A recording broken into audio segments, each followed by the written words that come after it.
Tonight's meeting of the Metropolitan Nashville and Davidson County Council is coming to you live from the Davidson Room at the Music City Center and is a public affairs presentation of the Metro Nashville Network. Good evening, everyone. I'm Pat Nolan, your announcer for this program. Tonight, the 15th Metropolitan Council holds its 28th business meeting of a four-year term. It has conducted 21 business meetings during 2020 prior to tonight, and also along with one adjourned meeting. For the fourth time since April the 6th, the Council will conduct its business in person. This comes after operating virtually for 15 straight meetings under emergency rules due to the ongoing coronavirus pandemic. Due to those health concerns, the public was requested at that time not to be present, and most of the 40 council members attended and participated online. All 40 members of the council, along with Vice Mayor Jim Shulman, are expected to be here tonight, along with the staff and members of the public. Once again, tonight's meeting is in the Davidson Room in the Music City Center, where the council will hold its meetings at least through the end of this year. The location is large enough to accommodate a crowd of at least 500 persons and still maintain the social distancing required by the city's health orders. Those orders include everyone wearing a mask since we are in a metro building. So the agenda tonight is 35 pages long, with a total of 95 items up for consideration. That includes 2 appointments of citizens to metro boards and commissions and a public comment period where for citizens who sign up in advance to speak for the council for up to 2 minutes each on a topic of their choice. There are also 2 bills tonight on public hearing, 25 resolutions on the agenda, 16 first reading bills, 27 bills on second reading, and 22 ordinances on third and final reading. 2 resolutions of note tonight are RS 2020-441 and RS 2020-634. They would approve a partnership with the city and the Nashville Electric Service and the Tennessee Valley Authority. Vanderbilt University is also reportedly involved. The program would take a major step towards achieving the city's goal of being 100% reliant on renewable energy sources by 2025. The proposal would clear the way for construction of a 100-megawatt solar array plant in Tullahoma, Tennessee. The plant would be operated by the Nashville-based Silicon Ranch Corporation, a company founded by former Tennessee Governor and Nashville Mayor Phil Bredesen. According to information provided by the Mayor's office, there will be no immediate financial impact on Metro government until the planned solar array is online and the facility is generating its energy amount, which is currently estimated to start happening in September of 2023. At that time, Metro's annual operating cost for electricity will increase by $250,000 to $300,000 until 2043, although it's possible that number could be less. The price per energy will be $1.25 per megawatt hour for each unit product. Metro would purchase that for the next the delivery period for the energy is 20 years. Again, tonight there's lots of legislation regarding the coronavirus pandemic to be a major focus for the council tonight. 2 bills, RS 2020-613, and a second reading bill, BL 2020-505, relate to the ongoing operation of Metro's Bordeaux long-term care facility. The resolution would appropriate $5 million in Metro CARES Act funds and $1.5 million from the city's 4% reserve funds for continued operation and repairs for the Bordeaux facility. The ordinance directs the Metro purchasing agent to negotiate an emergency contract for the operation of the facility from and after January 1st, 2021. Metro has decided to close its long-term health care facility after ending a contract with its current health operator and not finding any new firm to take over the contract. The CARES money request has not been considered by the city's CARES Act committee, which so far has been required by the council to approve CARES Act funds. There's also a late resolution and an ordinance before the council to delay or require council approval before shutting down the Bordeaux facility. One other CARES Act resolution, BL 2020-635, would provide $500,000 of relief for vendors at the Nashville Farmers Market. That request has been approved by the CARES Act committee. All CARES Act funds must be appropriated and spent by the end of this year. Metro still has almost $25 million of the city's $121 million in CARES Act money unappropriated so far. Some council members are expressing concern about that deadline since there are just 3 council meetings, including tonight, remaining to act on what to do with those monies. For the council, there's also efforts to reallocate some of the already approved CARES Act money because Metro schools received additional funds from the state. RS 2026 would allow the schools to use some $5 million in some of the local CARES Act money already given to schools for student and teacher laptop computers, hotspots, and pre-K through grade 12 virtual curriculum for students and school supplies for remote learning. The matter was deferred by the council last meeting because of questions by council members regarding transparency. Also, the request at that time was for $10 million. In fact, one council member wants at least $5 million of the Schools Act money they still have returned to Metro so it can be made available to other departments. Council is also being asked under RS 2020-638 to accept a disaster relief grant of $10,000 from the Hills Pet Nutrition, Inc. and the Associated for Animal Welfare Advancement to assist the Metro Health Department with COVID-19 relief. Under RS 2020-639, the council will also accept a $10,000 grant from the Dorothy and Thomas F. Frith Foundation to help Metro Social Services with the national effort to end homelessness. Also, RS 2020 will accept a $499,000 grant from the U.S. Department of Justice to support a broad range of activities to prevent and control crime, including technology upgrades, supplies for direct support, in-service, and specialized training that will go through September of 2023. Finally, among resolutions, RS 2020-643 will accept a $25,000 grant from the Tennessee Department of Human Services to fund a program for Metro Parks to provide nutritious meals and snacks for children attending after-school programs in 6 parks across the city through September of next year. Moving to second reading bills, BL 2024-94 will allow law enforcement to use license plate scanners for the purpose of enforcing state and local laws pertaining to reckless driving, especially the prosecution of persons engaged in illegal drag racing activities in excessive speeds of 70 miles per hour and at mass gatherings within the right-of-way or when intersections are unlawfully shut down to accommodate drag racing. Metro Police are currently conducting a crackdown on such drag racing activities. There's also a similar bill about what Metro can do with scanning license plates. That bill has several amendments proposed to it, so there could be extended debate on one or both of those bills. Another second reading bill that was deferred last meeting would again restrict the length of recreational vehicles that can be parked on city streets overnight, taking it down from 24 feet right now to 20 feet. On third reading, the council will consider final approval of an ordinance prohibiting bullying in all Metro government services, activities, programs, and facilities. That is RS 2020-454. If you want to follow tonight's council meeting as it progresses, you can find the agenda online. Just go to the Metro Council portion of the Nashville.gov website, then go to the Legislative Information Center. You can also see numbers of the bill numbers I've been mentioning on the screen when they come up for consideration. That way you can follow along and see where we are on tonight's meeting agenda. Let's now go to Vice Mayor Jim Shulman. He's about to gavel tonight's meeting to order.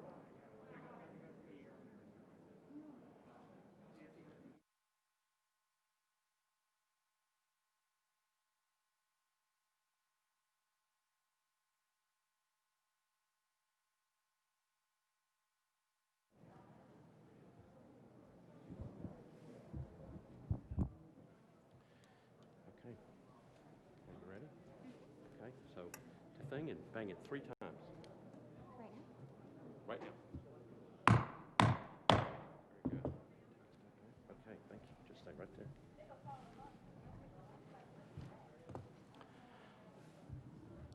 So will the meeting please come to order? We welcome you to the Metro Council. Today is Tuesday, November 17th, 2020. Will all members of the council, as well as the public, please rise for the invocation and remain standing for the Pledge of Allegiance. The invocation this evening will be offered by Pastor Jacoby Campbell of the Bell Road Church of the Nazarene, a guest of Councilmember Delisha Porterfield. And I'm looking for the minister. There, I see him coming.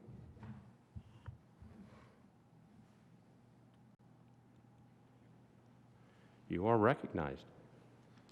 Thank you. It's an honor to be here. Before I open in prayer, I just want to say one thing. I'm reminded, being here, of a story in the gospel. John the Baptist imprisoned, and Jesus being said that he is the Messiah. They're touting him as the one that's come. John the Baptist sent his people to ask the question, are you the one? And Jesus didn't associate himself with the Sanhedrins, nor the Pharisees, nor the Sadducees, nor the rich, nor the Romans, but he associated himself to prove he was who he said he was by associating and identifying with the lame, the blind, and the poor. In our understanding, it's the disenfranchised, the oppressed, and the disabled. And my prayer for us in this room, for you guys, is simply this, that every time you see people zooming in and showing up, that you see the same way that Jesus was addressed. They're looking to you and asking the same question, are you the one? Or are we have to wait and vote others in? And I don't mean that in disrespect, but there's a lot of oppressed, disenfranchised, and poor that are out there. And we need people like you guys to associate with them, to fight for them as Jesus fought for them. And that's how John the Baptist knew that his life was not in vain and that the Messiah did come. Let's pray. Dear Lord, we thank you for your grace and your mercy. At this time we ask, Lord Jesus, with the same way that you commissioned John the Baptist, that these that are gathered here would be strong and very courageous. Help them, Lord God, to listen to you, to speak to the hard topics, to stand firm on your word, on your will, and what is right. We ask, Lord God, that these people have the endurance necessary to fight the good fight. We pray, Lord God, for the evidence to be not for how much they raised for campaigns or how many billboards they had, but by the people who are oppressed, disenfranchised, socioeconomically deprived, that they were able to fight for and to bring the good news to, just like your Son, Jesus Christ, did. We ask this in the mighty name of Jesus, we pray. Amen. Thank you. I pledge allegiance to the flag of the United States of America and to the republic for which it stands, one nation, under God, indivisible, with liberty and justice for all. So you all may be seated. So it's been a while, but we had a very nice young person bang the council into session. Standing next to me to my right, I'm trying to stay 6 feet away from her, is Nora. You can come right here so the camera can see you. She is a fifth grader at Bellevue Middle. Nora, please join me in thanking her for starting our meeting.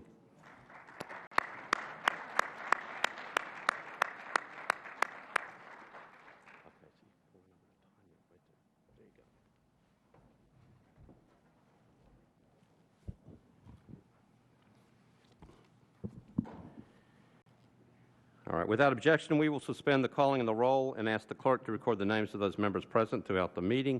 Is there a motion for adoption of the minutes of the meeting from November 5th, 2020? Properly moved, properly seconded. Without objection, the minutes of the meeting will stand approved as written. Madam Clerk, any messages from the mayor? Where is she? Nothing from the mayor? Okay. No messages from the mayor, and the mayor is back at the back door. So thank you, Mr. Mayor, for being here. All right.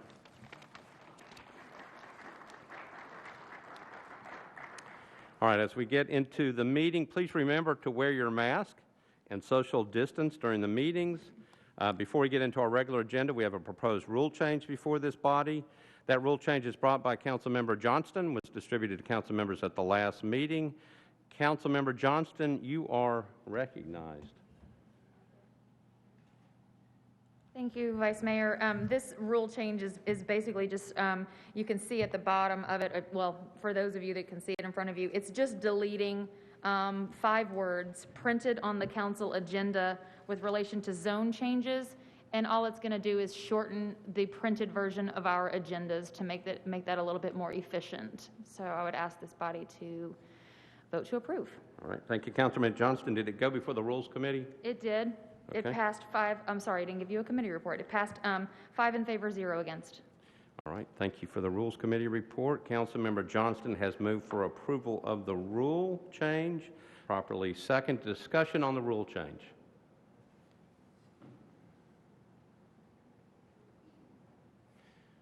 I see nobody in the queue.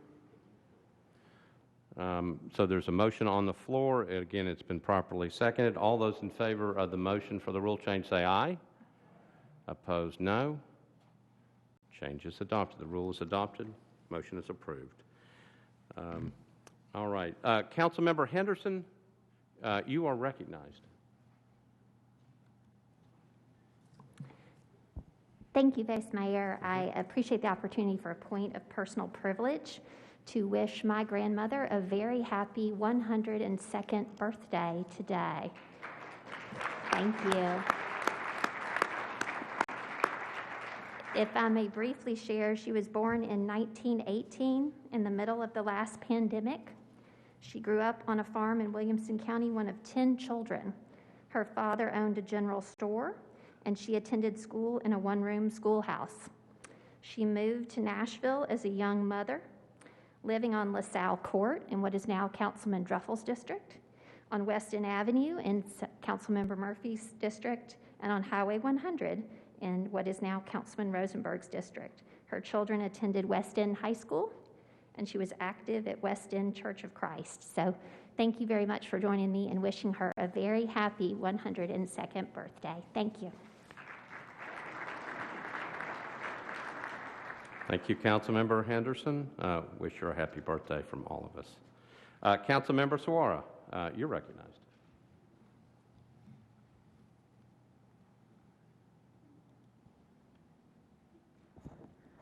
Thank you, Vice Mayor. I want to take a point of personal privilege to recognize some guests that we have with us tonight.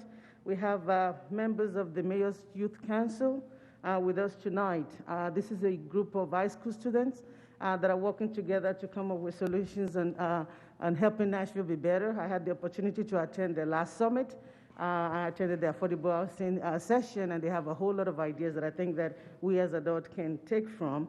More importantly, I think having youth interested in civic education and being civically engaged is something to cheer on. So tonight we have with us the program coordinator, Ms. Adriana Carter. Kids, as I call your name, if you want to stand up, I appreciate that. We have Omer Khair, who is a 12th grader at Infog. Heba Halali, a 12th grader at John Overton. Omer Farah, he's a 12th grader, a senior at Infog. We have Martina Ragab, who is a 9th grader at MLK. And we have Ahmed Al-Sagawa, who is a 12th grader at John Overton. So if you'll help us welcome them to this meeting.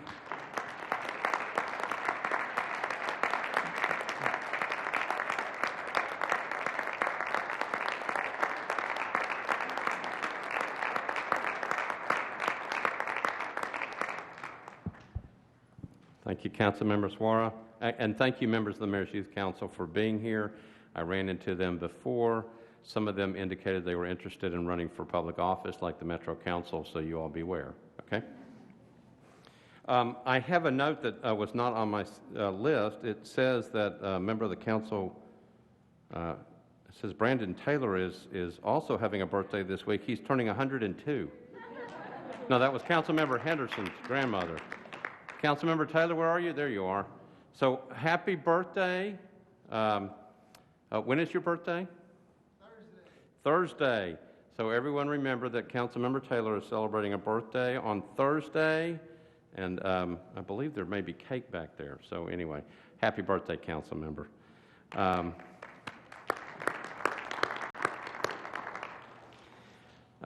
So once again, we're in the Music City Center, appreciative of the different groups of people that have made this meeting possible tonight. Without objection, I'm going to recognize Charles Starks, who's the President and CEO of the Music City Center, for some remarks. He's at podium number 3. Mr. Starks, you're recognized. Thank you very much, Vice Mayor.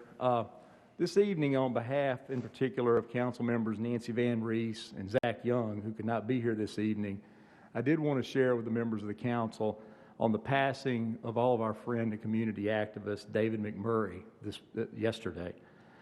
For those who knew David, he was an extremely active community leader in Nashville, and particularly in the Madison, Rivergate, and Goodlettsville areas of the city. And most will recall that David, even this past election cycle, chose to run for a Metro Council seat because he believed that was what his calling was to help give back to this community he so dearly loved. For those who knew David, David had the unique ability to share his positive attitude, excitement, and energy level with everyone that he met. He would always brighten every conversation, and you certainly have seen that big David smile for those who knew him. You certainly could sometimes see almost a smile coming before you saw David. He certainly was a friend to everyone that he met. David served in various community organizations around town. He was a former board member of the Nashville LGBT Chamber. He was heavily involved in the Nashville Pride Festival. He was a member of the Human Rights Campaign Steering Committee and past chair of the Madison Rivergate Chamber of Commerce, along with many other community nonprofits. That's when I first met David. He was still with the Madison Rivergate Chamber at that time, when in the summer of 2016, then Mayor Berry nominated David to serve on the Convention Center Authority Board of Directors. David quickly came in, and certainly you got to know David and the smile and the conversations, and became truly an avid supporter of the Music City Center and assisted us greatly for all those who followed him on social media with our social media platforms and activities, and certainly had a lot of ideas for us, and so we're still using those today. So thank you, David, for that. He loved to also share what we were doing in regards to diversity business enterprise here at the Music City Center.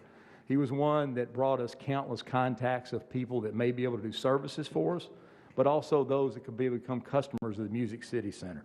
He was always selling and marketing, certainly for the Music City Center, and his counsel and advice I will certainly miss dearly. Every time we spoke or received an email, David would always wrap up almost every single conversation, and this just happened just last week, saying, "What can I do for you?" For those who know David, he was always thinking of what he could do to help someone else. Councilmember Van Reese and Young asked I share with everyone there will be a candlelight memorial for David on Saturday, this Saturday, November the 21st at 4:30. Will take place on the lawn at Amqui Station, certainly a place that was near and dear to David. Mask and social distancing is required, and they ask that you please bring your own lawn chair or blanket to sit. David, my friend, we will certainly miss you, and I would dare say that everyone can agree that tonight Nashville has lost a part of her whole and soul this week. Thank you very much, Vice Mayor. Thank you, Mr. Starks.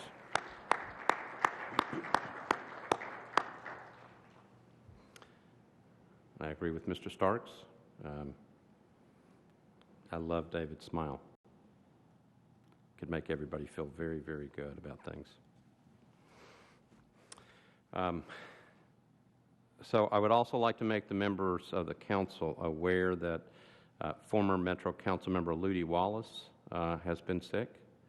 I ask that you keep him in your thoughts and prayers tonight, along with others who are also sick in our community. Also aware that this council meeting is the last one before Thanksgiving. With COVID numbers very high and with all of us still working through the perils of this year, I did want to take a minute to wish all of you and your loved ones a happy Thanksgiving, and the same to all Nashvillians. Please remember, particularly at this time, all the things that we should be thankful for. And remember all the people who have done so much this year to help keep us safe, our healthcare workers, our public safety folks, our Metro and school employees, the people who work at grocery stores and pharmacies, and so many other people to thank. And always, please remember the men and women of our armed services. Many of them will be spending their holidays overseas. We are now ready to proceed with elections and confirmations. I'm going to call on Councilmember Johnston.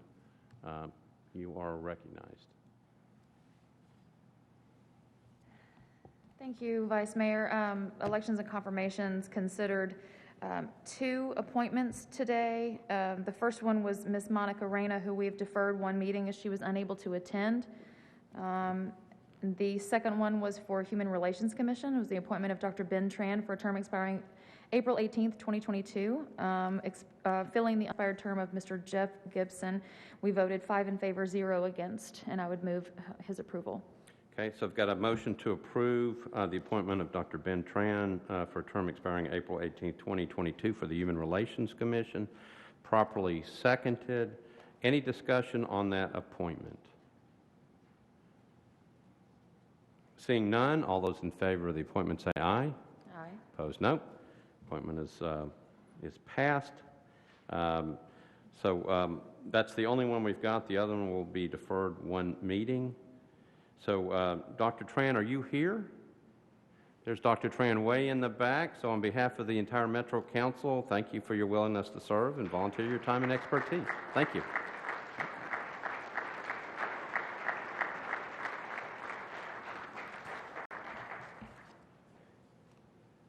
And Dr. Tran, you're welcome to stay, or you can leave, all right? But we'll be watching you if you leave, all right? There you go. All right, so we're now at the time for the public comment period. This is the time dedicated to allow members of the general public who have registered in advance to speak on issues relevant to Nashville and Davidson County. We have, I believe, 5 individuals tonight who have signed up and are here. And so when I call your name, please come forward. You will have 2 minutes to address the body. Microphone is on. So our first speakers tonight, again, please just make sure I've got your names right. The first people to speak are Karen McIntyre and Ella Nora Majors. And I believe you probably remember Nora because she just gavelled in the meeting. So, Ms. McIntyre, you are recognized at the podium. Hi. I was going to introduce Nora, but you've already met her, so I don't really need to do that. But I do need to do a couple other things. First of all, I want to say, and to continue the theme that I hear tonight of Thanksgiving, I want to say thank you to the council for supporting our parks and libraries and green spaces. It's very important for our children. We've learned during the pandemic how important and nurturing nature is. And in 2008, there was a book published called Last Child in the Woods. The PE teacher read it, I read it, it resonated with us. Our children didn't even know that food grew out of the earth. So we started with a small garden, and that program has grown into a full-fledged nature education program, along with a full-fledged, we call it Waste-Free Westmead, and over the past 2.5 years, we've donated 10,000 pounds of food from our cafeteria that was not consumed, would have gone into the landfill, to the downtown mission. The kids have organized recycling, all kinds of different things. What I want to say to you tonight is there's this youth over here. If we look around our world, the youth are calling us to be responsible, to give them a world that they can live in and enjoy as we have. And so for 10 years, my school has worked on this. But I want you to meet someone and hear her from her own perspective.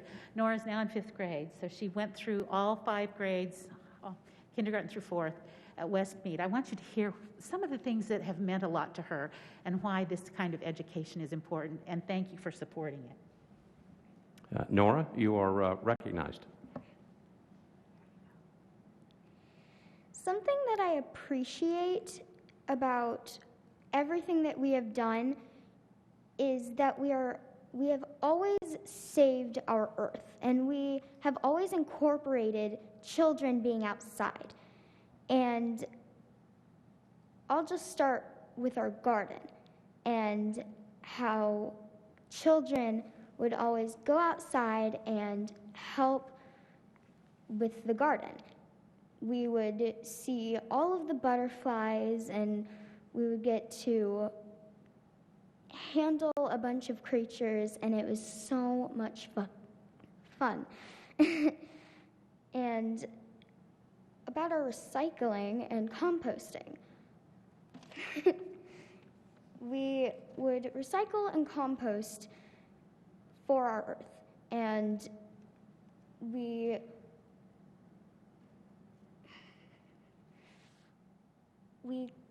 would save all of the food that children didn't eat and donate it to the homeless so that they would have more food. Another thing we did was we had bluebird nests outside of our school, and we would be able to go and see the babies and their eggs. It was really fun because we got to feed them and quietly watch them. It was really fun. We also got to go on field trips to Warner Park 3 times a year. We got to be little naturalists for the day, and we got to catch little fish and salamanders at the pond.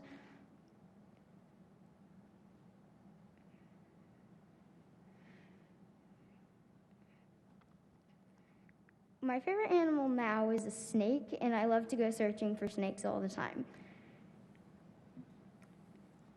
And from the garden, sugar snap peas were my favorite. I also love strawberries.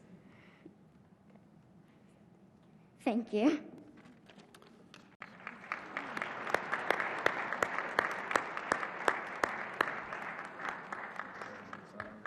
So thank you both, Ms. McIntyre and Nora, for being here. That was exceptional. Thank you.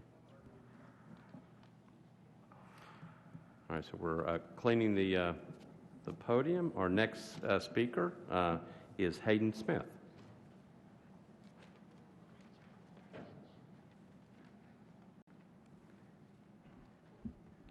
Hi, my name is Hayden. I'm a member of the steering committee for Restaurant Opportunities Center Music City, and I'm here to talk to you all about restaurant workers. I first put in this request to speak back in May, a request that was denied because at that point it was deemed unsafe to have members of the public at these meetings. At that same time, it was being deemed safe to reopen restaurants. I want to go ahead and thank Councilwoman Hurt for being kind enough to sit down with me and my fellow members at that time, listen to our concerns, and voice those to this council. Unfortunately, we have not seen much progress from this council since then. I know y'all don't have the power to solve a global pandemic, but you do have the power to protect workers here in Nashville. All we are asking for then is what we are still asking for now, a seat at the table. There's still no worker representation in any conversation about COVID safety. We are the people on the front lines and we deserve a say in our own safety. Of course, business owners want to open as normal. They view workers as resources less valuable than money. We need a worker representation on reopening committees and any future committees on COVID safety. As long as these meetings keep happening behind closed doors with only politicians and special interest groups in the room, worker safety is going to continue to be disregarded. We need someone in the room to remind everyone, workers are not resources, we're people. With my remaining time, I would like to ask y'all not to close the Bordeaux long-term care facility. We're in the midst of a global pandemic. This is an at-risk community, and Nashville General has offered to take on that responsibility. I shouldn't have to explain this to you. Lastly, I'm disappointed to see the amount of resources the city continues to throw at the police department. Citizens called for hours on end to demand we divest from police and invest in the young people like Nora, invest in the children over here, invest in education and health and anything but the police. I yield the rest of my time. Tighten it up and fix some of that, y'all. Thank you, Mr. Smith. We're going to clean the podium, and the next speaker is Tanner Martin.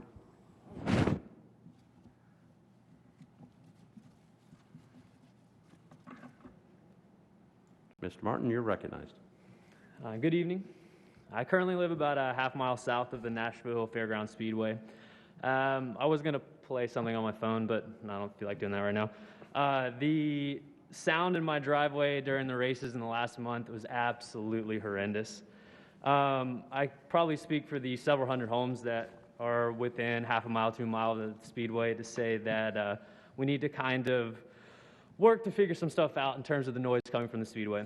As Nashville continues to grow and develop with single-family and multifamily homes within a half a mile to a mile of the racetrack, we must consider the amount of noise coming from the track and the number of people that it will continue to affect. From October 13th to November 1st, there's approximately 60 hours of race noise that I could hear from my home, which is half a mile away. The noise ordinances in the city are structured such that it exempts these events from common sense noise regulations such as having a muffler on your car. Living in a city, you expect a certain level of noise, cars, trains, etc., but 90 decibels outside my window is a little bit too much. Furthermore, the city's in the midst of a budget crisis. There's several hundred homes paying at least $500,000 in property taxes to the city. It's a little hard to enumerate the financial benefit of the track looking through the city's audits, but estimates of $6,000 per race and a couple $100 in office rent pales in comparison to the millions of dollars that the people surrounding the track pay in taxes.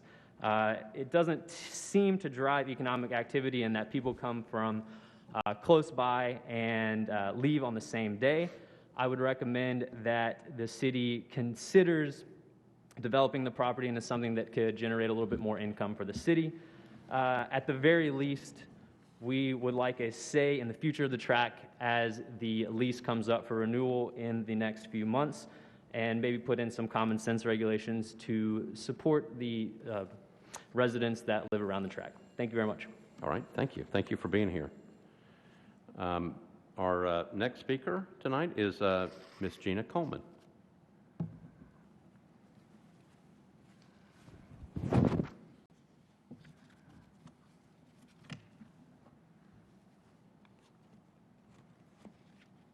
Good evening. I'm Gina Coleman, and I'm community activist for the Haines Park Neighborhood Association. Our board is here, and we represent the Haines Park subdivision. Our problem, this has been a strange year for Haines Park because we have an aging neighborhood, and we have worked hard over the last 16 years to make Haines Park a safe and wonderful place to live. We've accomplished many things, but this year we had a strange wave of crime with many shootings that damaged our neighbors' property. They were innocent victims of just people driving down the street, shooting, hitting the windows, hitting neighbors' security doors, shattering windows, entering neighbors' houses, entering their walls. Have you ever experienced anything like that? We had multiple things happen over a 7-month period, and then we had this Haines Park big drug bust. And so we knew we had a problem on Haines Park, but we didn't know these people were selling drugs. They were selling heroin. They confiscated semi-automatic guns and $30,000 in drug money. We had a serious problem. We need your help. We were the first neighborhood in Nashville to get 44 no parking and standing signs on Haines Park. We're working there with Councilman Brenda Gilmore. We give a shout out to her and Miss Ruby Patterson, who helped us put together the Haines Park a neighborhood watch. Now neighborhood watching is going to another level. We have to use community intelligence, and we need your help. We can do things on an individual basis, but we need to do stuff on a corporate level to make sure our public streets are safe for our neighborhoods. So we want to work with the council, and the council will work with us to help implement some things that's going to make our neighbors will feel safe, that we will feel, we cannot control what's inside our homes and pouring out in the streets, but at least we can do some things to put in place some tools where our seniors can feel safe in our neighborhood. So Thank you for your time. There you go. Thank you, Ms. Coleman. We appreciate you being here.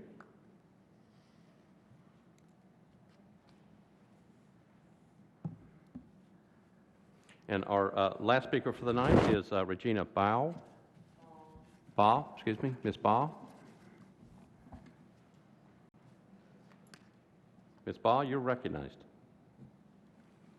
Okay, thank you. I want to let you all know that we've had a lot of group homes in our neighborhood. And one or two of the guys I've had to call NES and the police because the guys were cutting the wires and things. And the police, they're aware of this and everything. And also, when it was time for the kids to go to school, I would have to let the kids come up on my porch, and I'd have to watch them to make sure that nothing happened to them, because it was this one young lady, I think the guy was trying to talk to her, and I was going to make sure that he didn't, bother her or anything. We need help, and also I'm sure that you're all aware that Clarksville Highway is being widened or whatever, and everybody is coming on our street. And they've also been racing and everything on our street. We want our children to be safe also. And I used to work at the police department, so I've told them the time that they need to come, and they could catch the guys and everything. Once they did, okay, we had an incident where this lady in the same greenhouse, they had a shootout, and they were shooting at her son. Well, I was the one that told the police where the guys live and everything. They finally got him. He's in the pen. Okay. But this same lady, every time there's a shooting, is always at her house. And I said, if somebody shoots your house up all the time, you know what's going on. 3 guys had gotten shot. She lied to the police and carried them to the hospital and them off and came back like she didn't know who had shot her house up. And so I told her, I said, you're lying. I said, anytime somebody shoots your house up, you know what's going on. The police came back and told me that it was her son. and it was drug-related. And it got, Ms. Bob, the 2 minutes just rang, so if you don't mind, just kind of finish up. I'm going to cut it short. Okay. But anyway, we need help over there because they're shooting and going on, and those bullets don't have eyes. And I am not going to sit in my house afraid to come out on my porch and sit down. Thank you for being here. Thank you for talking to us. All right, so we hadn't had a public comment period in a long time. I missed those. So thank you all for being a part of the public comment period tonight. Those are the 5 speakers. So we now move on to Section F of the agenda. I'm on page 2, resolutions on public hearing. We have 2 up tonight. I'll call up the resolutions one at a time and then refer to the resolution sponsors. Unless the sponsor moves to defer the public hearing, the sponsor will call for a public hearing, then ask for a show of hands for those who are here in favor of the resolution, show of hands of those who are here in opposition to the resolution. If anyone in favor of the resolution wishes to speak, I will ask you to come forward, find the microphone, introduce yourself, give us your address, and then you will have 2 minutes in which to speak. Then ask for those who are opposed to do the same thing. After that process, I'll close the public hearing and refer back to the sponsor.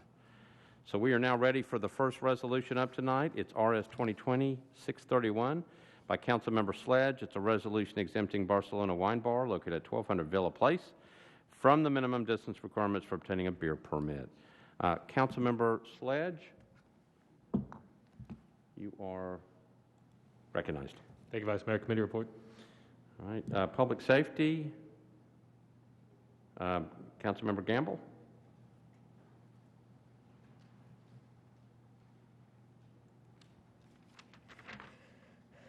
Resolution 632. 631. I'm sorry, 631. The committee voted 6 in favor, 0 against. All right. Thank you, Councilmember Gamble.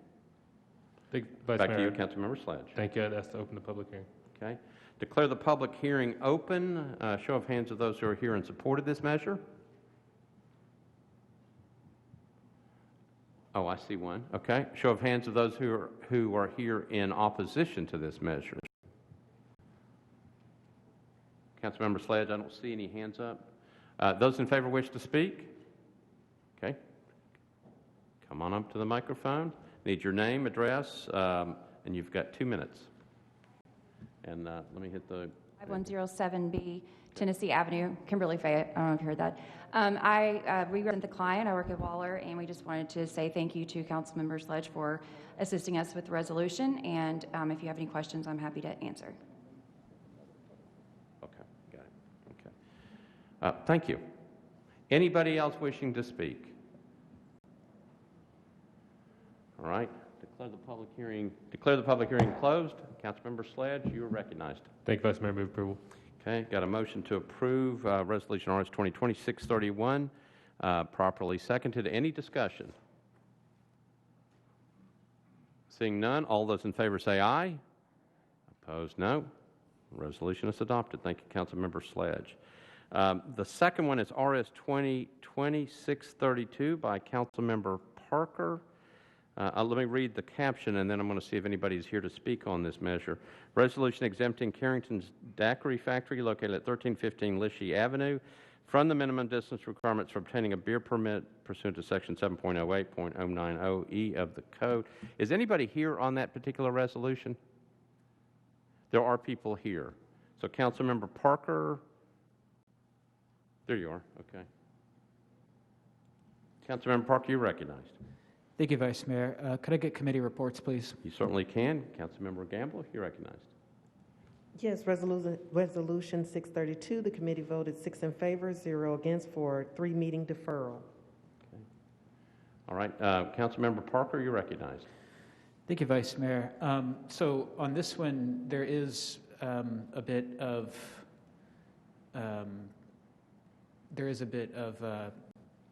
community concern around this particular proposal.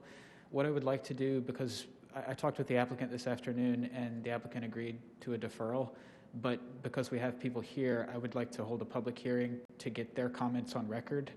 And then I'm going to ask the body if we can have another public hearing the first meeting in January after we defer it.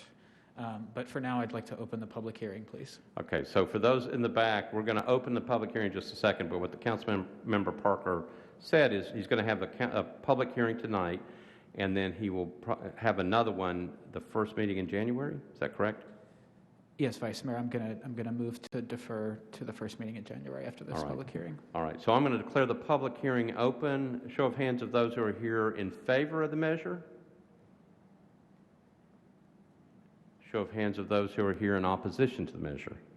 Okay, so if you'd like to speak, come on up. Just go ahead and line up, properly social distance, and I need your name, address, and you'll have 2 minutes in which to speak. All right, you're recognized. Good evening. My name is Jeremiah Reynolds, and I'm at 1322B Lishi Avenue. I live directly across the street from the property. And our main concern, and I know it's not just my concern, but of many people who live in the area, is the previous tenant. Used to be open from, I believe it was Keisha's Bar and Grill. It was open from Thursday through Sunday. And what was a relatively quiet neighborhood for the beginning of the week became an absolute party zone Thursday night through Sunday night, from 10 o'clock at night until 2 o'clock in the morning. As you can imagine, none of us slept very well during that time. It's absolutely a neighborhood that has grown since Keisha's shut down at the end of 2018. There's more homes there now than there were before. And the concern is that having another establishment that has this permit, where the hours of operation are unclear at this point, is that we're all just greatly concerned that something that's requested to have additional entertainment permits, to have outdoor seating and outdoor music. It's a very, very small building, and we're all concerned that music is going to continue to take over and spill into the streets as it did before. So we'd just like to express that that's a sincere and severe concern that lots of us have. Thank you. All right, thank you.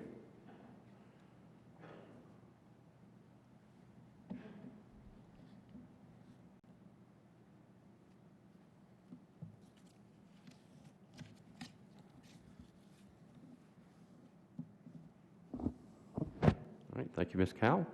If you'd come on up, name, address, and you'll have 2 minutes. Good evening. My name is Tricia Slevin. I live at 1322A Lishi Ave, and I'm neighbors with both Jeremiah as well as the establishment in question. And while we're obviously not opposed to the economic development that's occurring in the area, I echo his sentiment around understanding a little bit more around the type of establishment that will be there. As Jeremiah mentioned, the spilling over in the streets not only caused sound or noise ordinance potential issues, but safety concerns as well for folks either coming home or having their own enjoyment of activities during the evening time. And so we've unfortunately had to call the police a number of times. There were bullets flying and things like that. So I think that we'd also, in addition to the hours of operation, be interested in the target market for the patrons that would be visiting the establishment. We're happy to have a conversation with folks to understand that, and we're hoping that it would be a place for those of us to attend and enjoy a dinner or anything like that. So again, happy to hang out and speak if anyone has any more information that they could just inform us of, or we're welcome. If I believe we would probably be welcome at the next hearing. So with that, we'll wait for some more information. All right. Thank you for being here. Anybody else wish to speak? Anybody else wish to speak who is in opposition? All right. I'm going to declare the public hearing closed. Councilmember Parker, you're recognized. Thank you, Vice Mayor. I would like to move for a deferral to the first meeting in January and for there to be another public hearing. Can I do that all as one motion?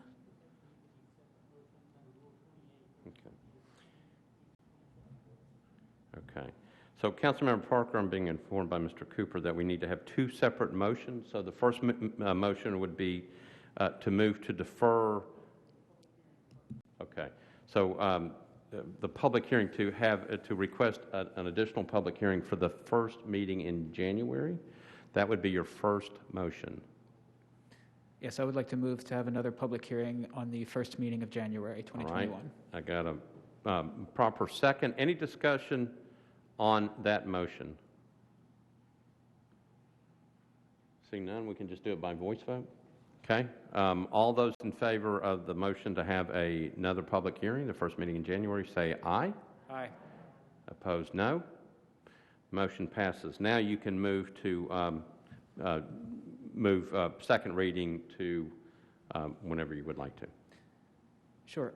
If I may defer this to the first meeting in January 2021 with a brief explanation. Okay, so the motion is to defer, is not to pass it tonight on second reading, to defer second reading to the first meeting in January. Properly seconded. Back to you, Councilmember Parker. Thank you, Vice Mayor. And the timing on this one has been a little bit odd, and I know that there's a lot of constraints around people coming to public hearings, so I really appreciate the constituents who came out tonight to speak on this. What I'm going to ask the applicant to do is to attend either the November or the December Highland Heights Neighborhood Association meeting, and I'm hoping that that group will facilitate a conversation about to kind of address some of the concerns that neighbors have shared. And again, I thank you all for coming out this evening, and I will do my best to get notice out of that Highland Heights meeting with the applicant. So I hope you all can attend that as well. And with that, I renew my motion. All right, so Councilmember Parker has renewed his motion to defer second reading of this resolution to the first meeting in January. Properly seconded. Any other discussion? Seeing none, we're voting on the motion. All those in favor of the motion say aye. Opposed, no. You adopt. Thank you, Councilmember Parker. That completes resolutions on public hearing. Councilmember Hurt, you're recognized.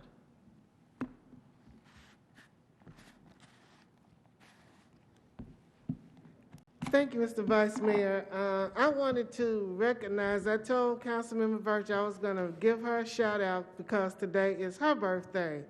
But do one better than that. I'm going to take a picture of that magnificent cake that Theo made back there. I don't know if you all have seen it, but it looks like an antique teapot, but it is absolutely beautiful.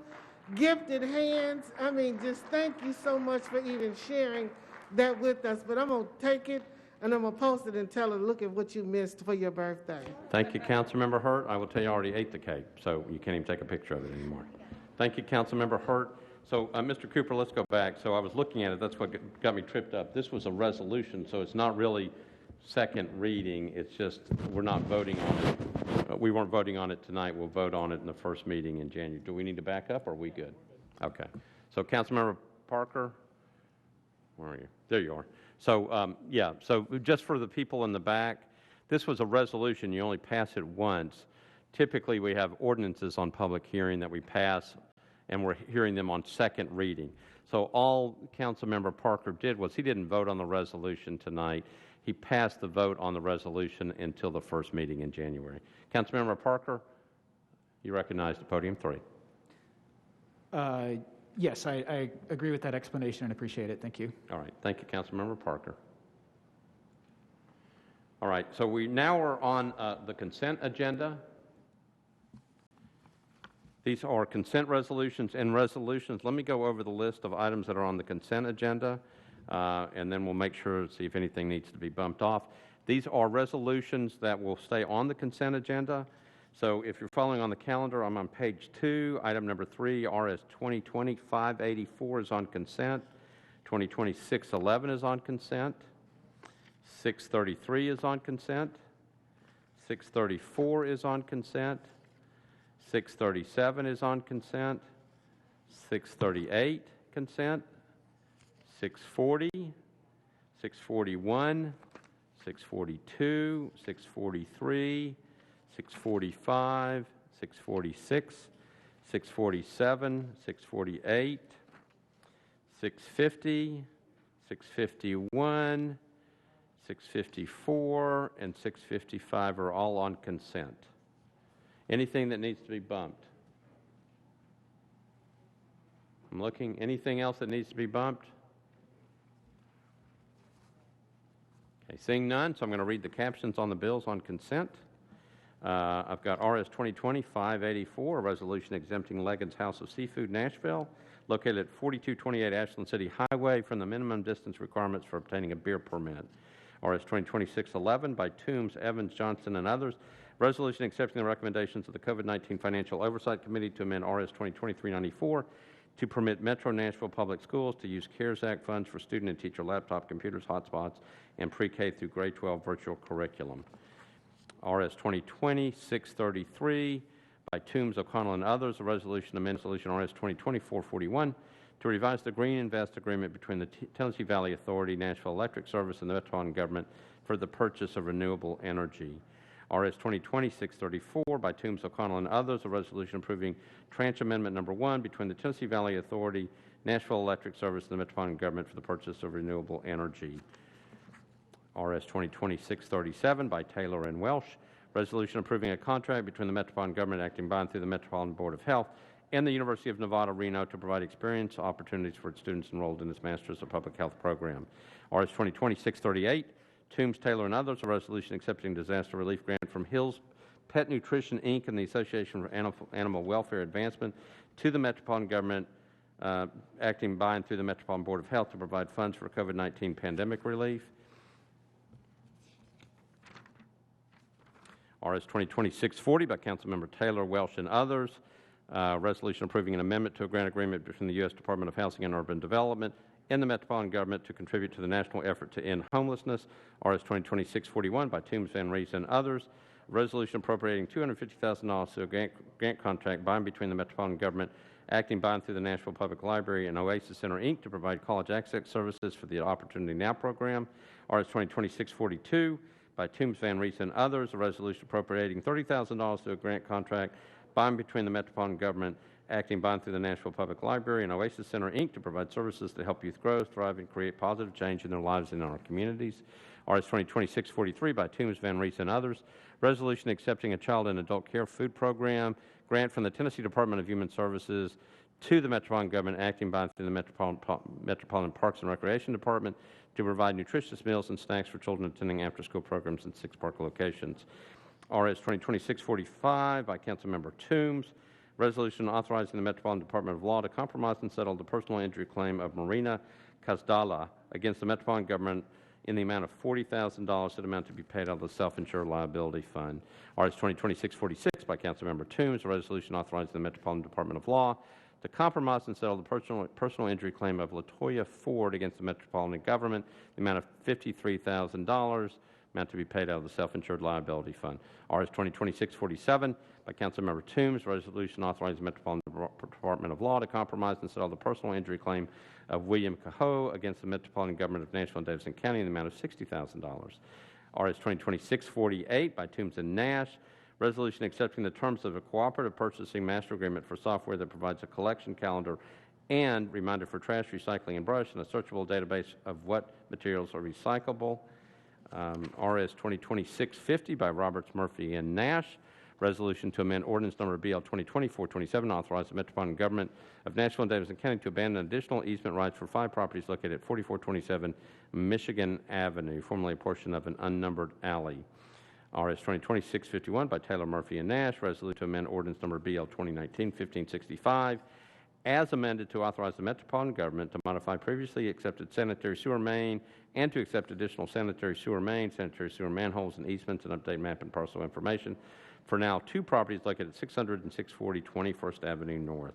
RS 2020-654 by Councilmember Syracuse, a resolution recognizing J.T. Gray's induction to the International Bluegrass Hall of Fame, and RS 2020-655 by Withers, Sepulveda, and others, a resolution recognizing November 20th, 2020 as Transgender Day of Remembrance in Nashville and Davidson County, Tennessee.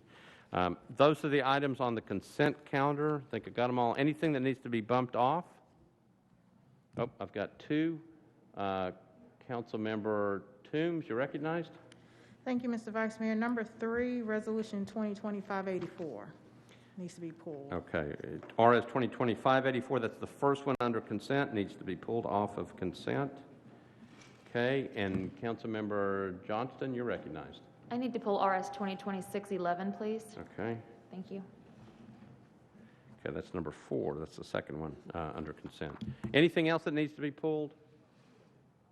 Oh, I'm sorry. Councilmember Suara, you're recognized. 637, please. Number 10. Okay, number 10, RS 2020-637 needs to be pulled off of consent. Okay. Okay, anything else?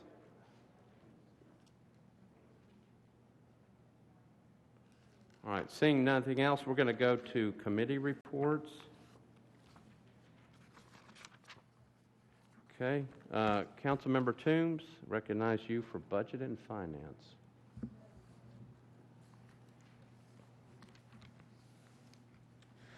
Budget and Finance voted to recommend approval for Resolution 2020-633 and 634, 11-4-0 against. Budget and Finance recommended approval, 10-4-0 against for Resolution 2020-638, 642, 643, 645, 646, and 647. And Budget and Finance recommended approval for Resolution 2020-641, 8-4-0 against. Okay.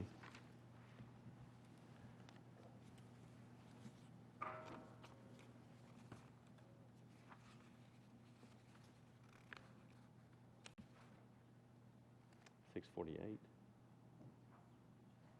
Did she get it? Councilmember Toombs, I'm just checking. I didn't. 648 was also on consent. Did you give me that one?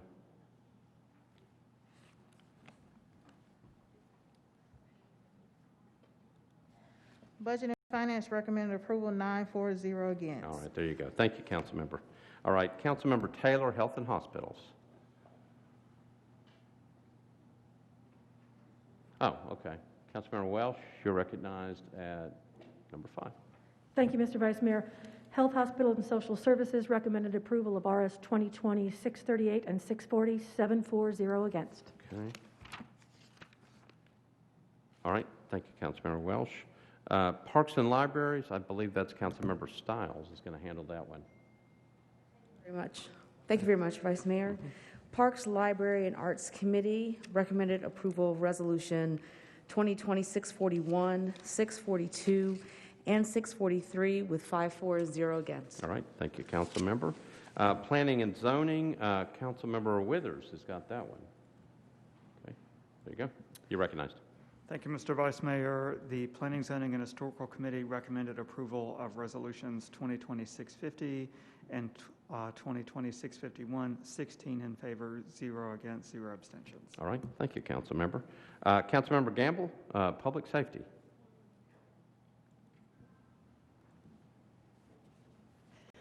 Let's see, the only one I have is 644. I thought that was You've got not on consent. 584, according to at least my list. Let's see. Oh, that one got removed, so that's okay. Sorry. Thank you, Councilmember Gamble. I just wanted you to get up to the microphone. All right. All right. Public Works, Councilmember Nash, you're recognized. RS 2020-633, RS 2020-634, RS 648 were approved, 7-4-0 against. RS 2020-649 was approved, 6-4-0 against. RS 2020-650 and RS 2020-651 were both approved, 7-4-0 against. Sounds good. Thank you, Councilmember. And Councilmember Johnston, you're recognized to close it down. Thank you. Thank you. Rules, Confirmations, and Public Elections had 2020-654 and 655. We voted in favor, 5-4-0 against, and with that, I would move the consent agenda. Okay. So Councilmember Johnston has moved approval on the consent agenda, properly seconded. Any discussion on any items? Seeing none, we're ready to vote. All those in favor say aye. Opposed, no. You adopt. Thank you, Councilmember Johnston. Okay, so we're back on resolutions that were not on the consent calendar. Item number 3, RS 2020-584. This is by Councilmember Toombs. It's a resolution exempting Leggins House of Seafood, Nashville, located at 4228 Ashland City Highway, from the minimum distance requirements for obtaining a beer permit. Councilmember Toombs, you're recognized. Thank you, Mr. Vice Mayor. I'd like to defer this one for 2 meetings. Okay, I think we need to, let's see, nope, committee reports are in, so you want to defer 2 meetings? Yes. Okay, the motion is to defer 2 meetings, properly seconded. Any discussion? Seeing none, motion is to defer 2 meetings. All those in favor say aye. Opposed, no. You adopt. Thank you, Councilmember Toombs. We're at RS 2020-611 by Toombs, Evans, and others. Resolution accepting the recommendations of the COVID-19 Financial Oversight Committee to amend RS 2020-394 to permit Metro Nashville Public Schools to use CARES Act funds for students and teachers' laptop, computers, hotspots, pre-K through grade 9 virtual curriculum. Councilmember Toombs, you're recognized. Thank you, Mr. Vice Mayor. Move for approval. Okay, so it's a motion to approve, properly seconded. Discussion. Oh, there you are. Councilmember Johnston, you're recognized. Thank you, Vice Mayor. The COVID-19 Financial Oversight Committee met last Thursday and again today, and we have put together a substitute for this amendment that we feel is more comprehensive, and so I would move for a 1-meeting deferral. Okay, so there's a motion to defer 1 meeting, properly seconded. Discussion on the deferral motion. Any discussion? So it's a deferral for 1 meeting. Yes, sir. All right. All those in favor say aye. Opposed, no. Motion is approved. Thank you, Councilmember Toombs and Johnston. Okay. Okay. We are now ready for RS 2020-613 by Councilmember Hall. This is a resolution appropriating $5 million from the COVID-19 Pandemic Fund and $1.5 million from the General Fund Reserve Fund, the 4% fund for the continued operation and repairs and equipment for the Bordeaux long-term care facility. Also to require the Metropolitan purchasing agent to negotiate an emergency contract for the operation from and after January 1st, 2021. Councilmember Hall, you're recognized. Committee report, please. Okay, Councilmember, this is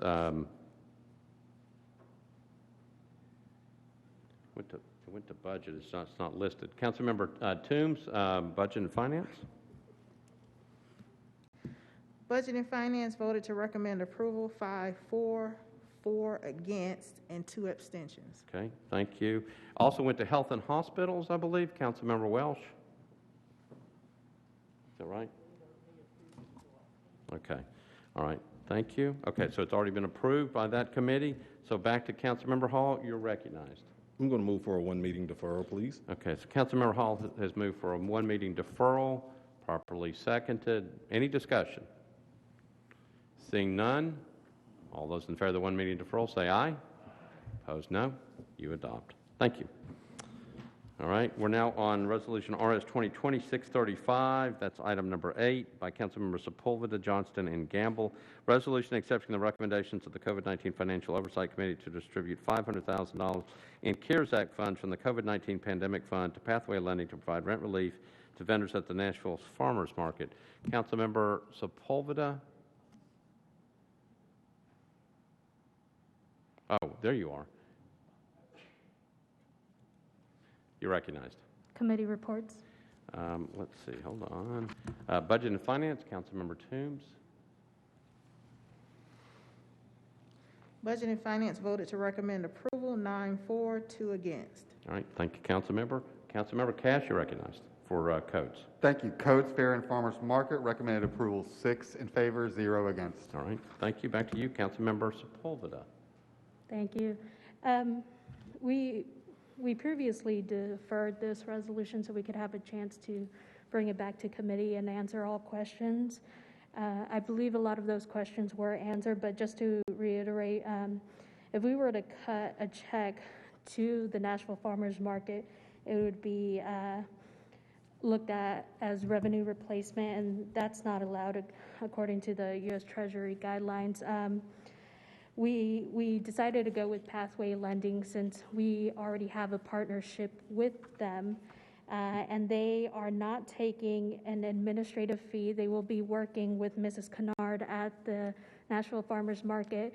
This would be for all of the vendors that had not previously received any type of small business relief before, and I think many of us spoke about the need to do this. The Nashville Farmers Market is a staple in our city, and we want to make sure that they are around and that the vendors are taken care of. The vendors are also receiving, they're working with us and Second Harvest, and they are giving food vouchers that help feed the city. So with all of that being said, I would appreciate your approval tonight. So Councilmember Sepulveda has moved for approval on RS 2020-635. Again, properly seconded. Discussion on the resolution. Councilmember Evans. Thank you, Vice Mayor. I was able to join Budget and Finance yesterday, and I never get the opportunity to do that. But one of the things I was able to be recognized and ask the question about if this is rent relief for our farmers market vendors, why are we not just waiving their rent and reallocating this money to other small businesses? And this was, of course, a topic of conversation that several other actual committee members had as well. And so ultimately, I really feel strongly that this is one that we should reconsider, ultimately because the farmers market, those vendors have the luxury of having Metro as a landlord, and other small businesses do not have that luxury. And so I think we could have used this money for other purposes. And so I'm going to be voting no this evening. Thank you. All right. Thank you, Councilmember Evans. Other comments? Anybody else wish to speak on it? Councilmember Cash, recognized at podium number 9. Thanks. This is federal money that will help different parts of our economy here locally, and we've been suffering here in Metro budget-wise and tax revenue-wise, and so for us to get these funds and it help replace some of those lost revenues that a Metro agency has suffered to get because of slow business for their tenants, I think that can benefit Metro. So I encourage support for this resolution. All right, thank you, Councilmember Cash. Other individuals who wish to speak on the resolution? Councilmember Bradford, you're recognized. Thank you, Vice Mayor. I have the same concerns as Councilmember Evans on this. From the way it was explained, this does seem like we couldn't put the money in our general fund through the front door, so we found a way to go through the back door to give ourselves $500,000 that needs to go to other entities that need it. So I asked my colleagues to either send this back for a deferral to get some changes or to vote it down tonight, because I will be voting no. Thank you. Okay, thank you, Councilmember Bradford. Anybody else in the queue? Oh, Councilmember Gamble.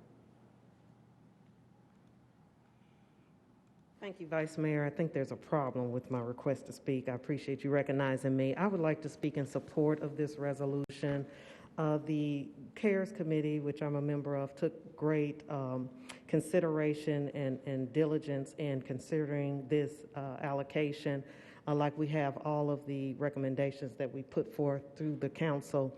As it's been stated earlier, while the farmers market is a vendor or business that is located in a Metro property, we still have a budget and expenses that have to be recouped as a result of this pandemic, like all of the small businesses that we've supported, like the Metro schools that we've supported, like the Metro Arts Commission organizations that we supported.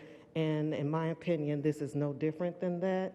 And the farmers market is a staple in the Nashville community, just like the music venues that we've supported. So we've tried very hard to be equitable in how the allocations and fundings have been distributed, and that's why I ask for your support of this resolution today. Thank you. All right, thank you. Getting notes that Councilmember Hurt, you wish to be recognized?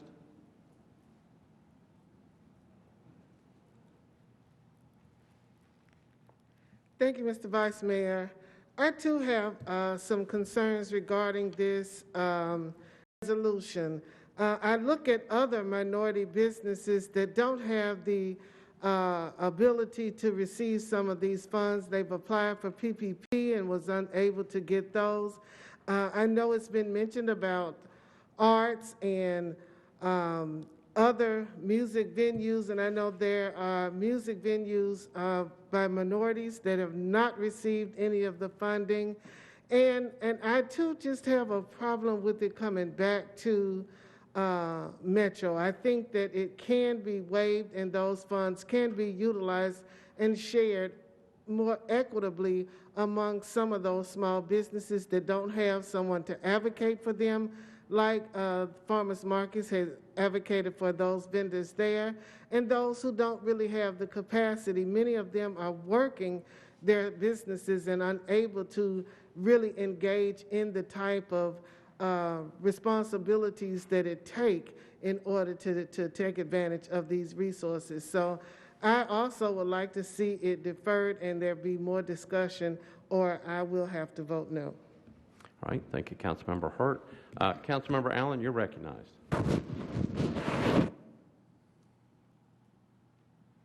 Thank you, Mr. Vice Mayor. I'd just like a little bit of clarification. I'm hearing that there are small businesses that don't seem to be able to take advantage of the CARES money that is out there. And if one of the committee members could clarify if there have been a number of small businesses that have applied and been denied, or if currently the money that we've allocated for small businesses is still waiting to be, I know that we redistributed some from live music venues over to small businesses, but is the issue here that we've used up that fund and there are still many more waiting in line, or simply that we need to help them access the money that's out there, which is separate from providing this to vendors who are also another group that we need to help keep in business? And if they would clarify that, I feel like I want to support this as long as we're not denying money to other groups that are trying to go. So if one of the committee members could answer that. So I can go to any, I know Councilmember Sepulveda is there, but I've got Councilmember Gamble raising her hand and Councilmember Johnston raising her hand. So I'm going to go to Councilmember Gamble. Thank you, Vice Mayor. I appreciate that question, Councilmember Allen. So far, over 300 businesses, 51% with minority-owned businesses out of those 300 businesses have received grant funding through the CARES Act allocation that we recommended and approved several months ago. After that money, the first $2 million that we allocated has been spent, and there were 150-something applications still in the queue.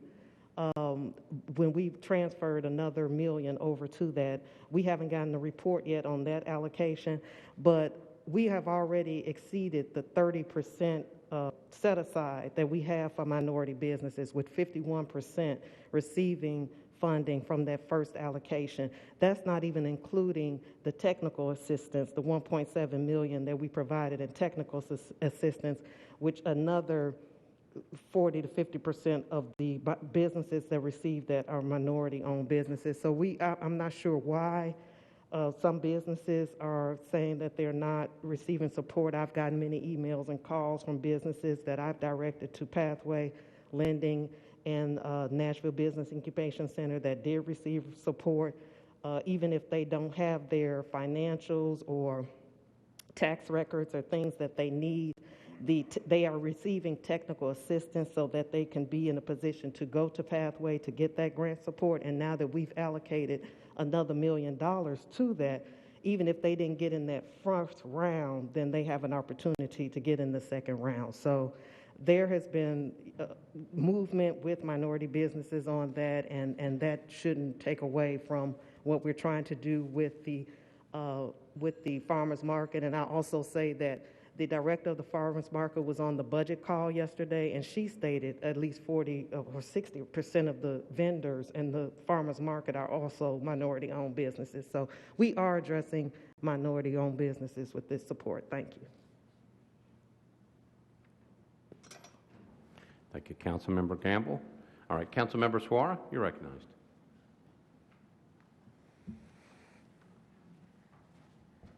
Thank you, Vice Mayor. I think the sentence that I heard yesterday in committee that bothered me was that some of these vendors do not qualify for the regular small business loan. I don't know if I heard that correctly. And so my concern is that we may be giving help to people in the farmers market at a higher threshold than we're using for the people that are applying for the other loan. While I have no objection to giving money to the farmers market, and I'll probably vote in support of this, I do want the committee to think hard about the people that are using lower threshold and the other people that are not able to qualify under the regular small business loan. So if we still have the money available, we may need to adjust our qualification or the terms so that more people can take advantage of it. But if it's only people that are farmers market that could not get the other one, but then we raise the limit for them and they're able to get it, I think that's not equitable. So I'm just saying that I'm okay with this, but I think that we should look to a way to support others that are not in the farmers market. Thank you. All right. Thank you, Councilmember. Councilmember Sepulveda, you're recognized. Thank you. And I understand where many of the council members are coming from, especially Councilwoman Suara. We, as a committee, prioritize small businesses. And there are other resources out there for businesses. The state is also doing business relief. If the state would send some of those funds our way, I know that we would be more than happy to also give money to businesses that make more than $1 million a year. I would discourage deferring this another meeting. I think many of the questions were answered. We are in a budget crunch. The Nashville Farmers Market is feeding our city. I think it is important that we support this staple in our city. And, Councilwoman Gamble spoke about the small business relief that we have already allocated and a lot of the minority-owned businesses that we have helped. The committee is a majority-minority committee, and it was very important to us to be equitable. And so we did look at all of the data. We looked at all of the zip codes. We looked at the ethnicity to make sure that parts of the city that had been hit the hardest were also getting taken care of. So with that, I would just renew my motion and ask for your support. All right. Thank you, Councilmember. Councilmember Nash, you're recognized. Call the previous question. Okay, previous question has been called. We're on the previous question. All those in favor of the previous question say aye. Aye. Opposed, no. Previous question prevails. So we've got no votes on this resolution, so we're going to have to go on the board. So, Madam Clerk, are you ready? Just one moment, Vice Mayor.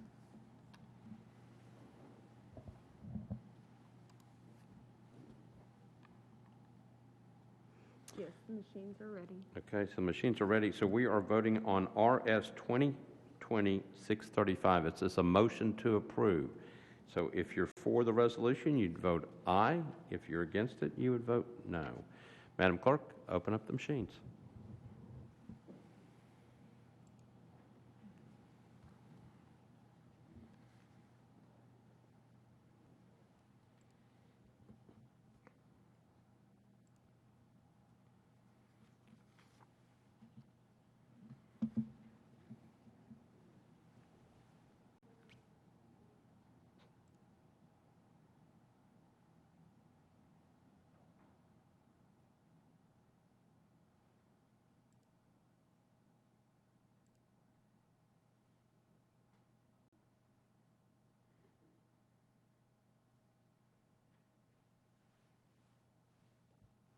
Everybody vote? I'm just confirming that, Vice Mayor.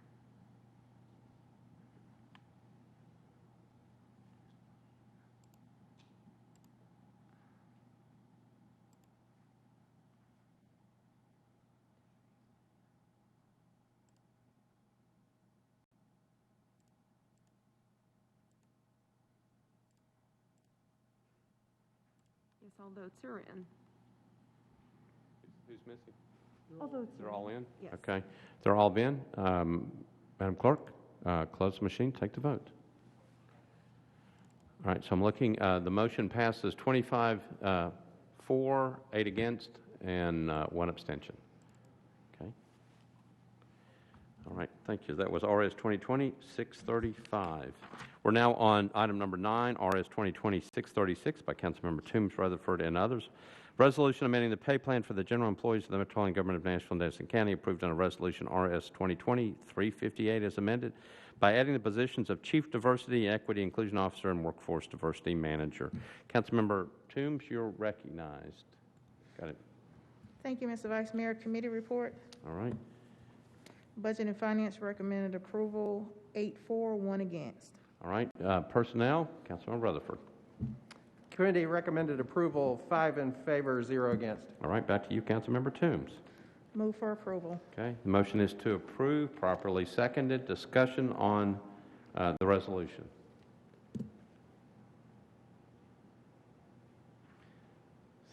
Seeing nobody in the queue, all those in favor of the resolution say aye. Aye. Opposed, no? Okay, so we're on the board. We've got a no vote. So, Madam Clerk, if you would.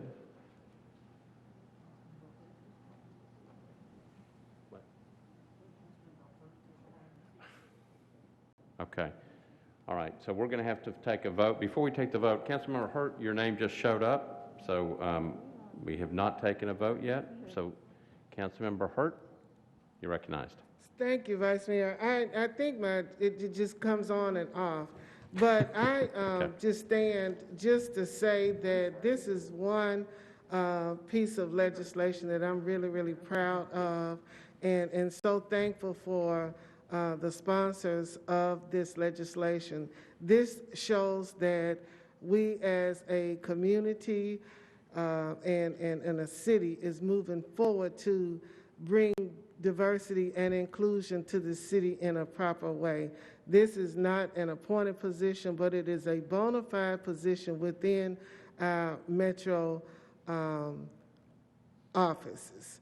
And I'm really, really thankful that we're going to have dedicated people working to help those that need it the most, and the underserved, the underemployed, and those who have had consistent issues with good employment.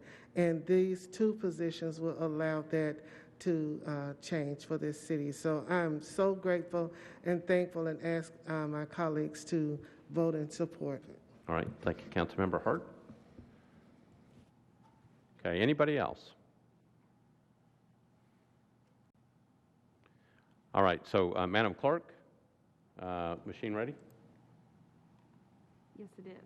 Okay, so we are voting on RS 2020-636 by Councilmember Toombs and Rutherford. Again, it's a motion to approve. If you're for it, you would vote yes. If you're against it, you'd vote no. Madam Clerk, open up the machines.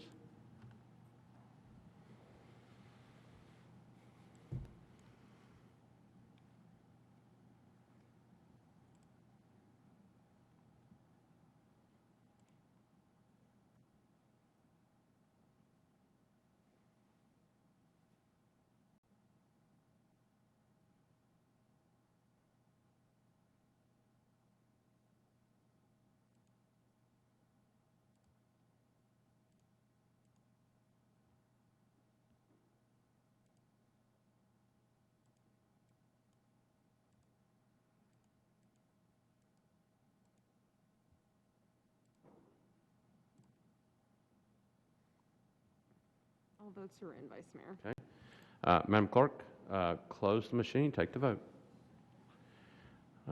Vote passes, 32 ayes, 2 noes, and 0 abstentions. So the resolution passes. RS 2020-636 passes. All right, we're on RS 2020-637 by Council Members Taylor and Welsh. Resolution approving a contract between the Metropolitan Government acting by and through the Metropolitan Board of Health and the University of Nevada, Reno to provide experience opportunities for its students enrolled in its Masters of Public Health program. Councilmember Welsh, you are recognized. Thank you, Mr. Vice Mayor. The committee report, Health, Hospital, and Social Services voted 7 for, 0 against. All right. And back to you for on the resolution. I would like to move approval. Okay, so Councilmember Welsh has moved approval of RS 2020-637, properly seconded. Any discussion? I've got Councilmember Hurt. That's from before. Councilmember Suara, you're recognized.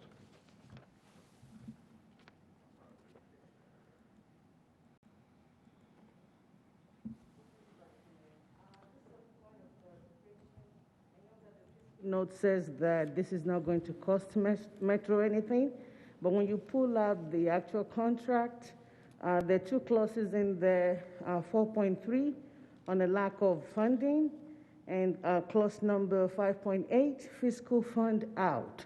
And it's talking about if there's no funding, then to cover this contract, then the contract can be terminated. And so I just want to make sure that this is just a standard language for the school, and it's not that there's a funding that we're not aware of that is being referenced in the contract. That would be boilerplate language that they have in the contracts. It doesn't mean that there actually is funding. They just include that in all the contracts. All right, just wanted to clarify. Thank you. Okay, thank you, Councilmember Suara. We are back on a motion to approve by Councilmember Welsh. Any other discussion? Oh, Councilmember Hancock, you're recognized.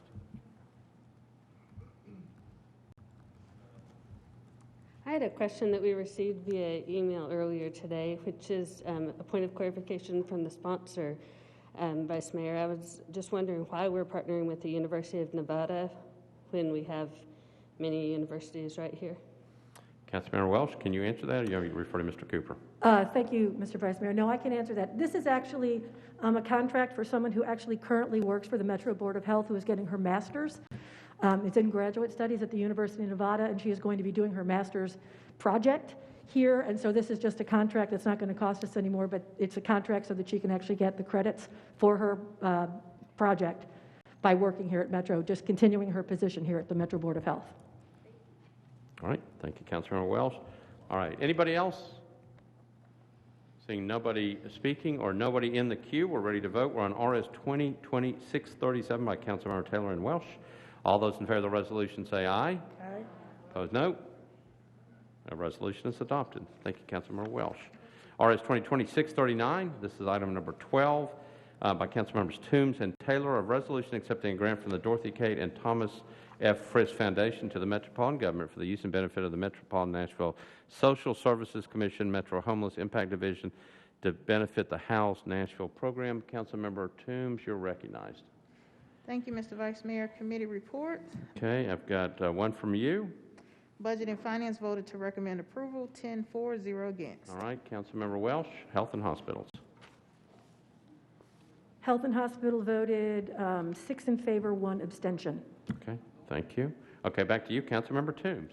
Move for approval. Okay, got a motion to approve, properly seconded. Any discussion? Seeing none, we're ready to vote. All those in favor say aye. Aye. Opposed, no. Any abstentions? All right, resolution passes. Thank you, Councilmember Toombs. Okay, we're now on item number 17, RS 2020-644. This is by Councilmember Toombs and Gamble. Resolution accepting the Edward Byrne Memorial Justice Assistance Grant from the United States Department of Justice to the Metropolitan Government, acting by and through the Metropolitan Nashville Police Department to support a broad range of activities to prevent and control crime, including technology upgrades, supplies for direct services, in-service, and specialized training. Councilmember Toombs, you are recognized. Thank you, Mr. Vice Mayor. Committee reports. All right, you've got one of them. All right, Budget and Finance recommended approval, 8-4, 0 against. And Councilmember Gamble, you've got the other one, Public Safety. Thank you, Vice Mayor. Public Safety voted an approval, 6 in favor, 0 against. All right, thank you. Back to you, Councilmember Toombs. Move for approval. Okay, the motion is to approve, properly seconded. Any discussion?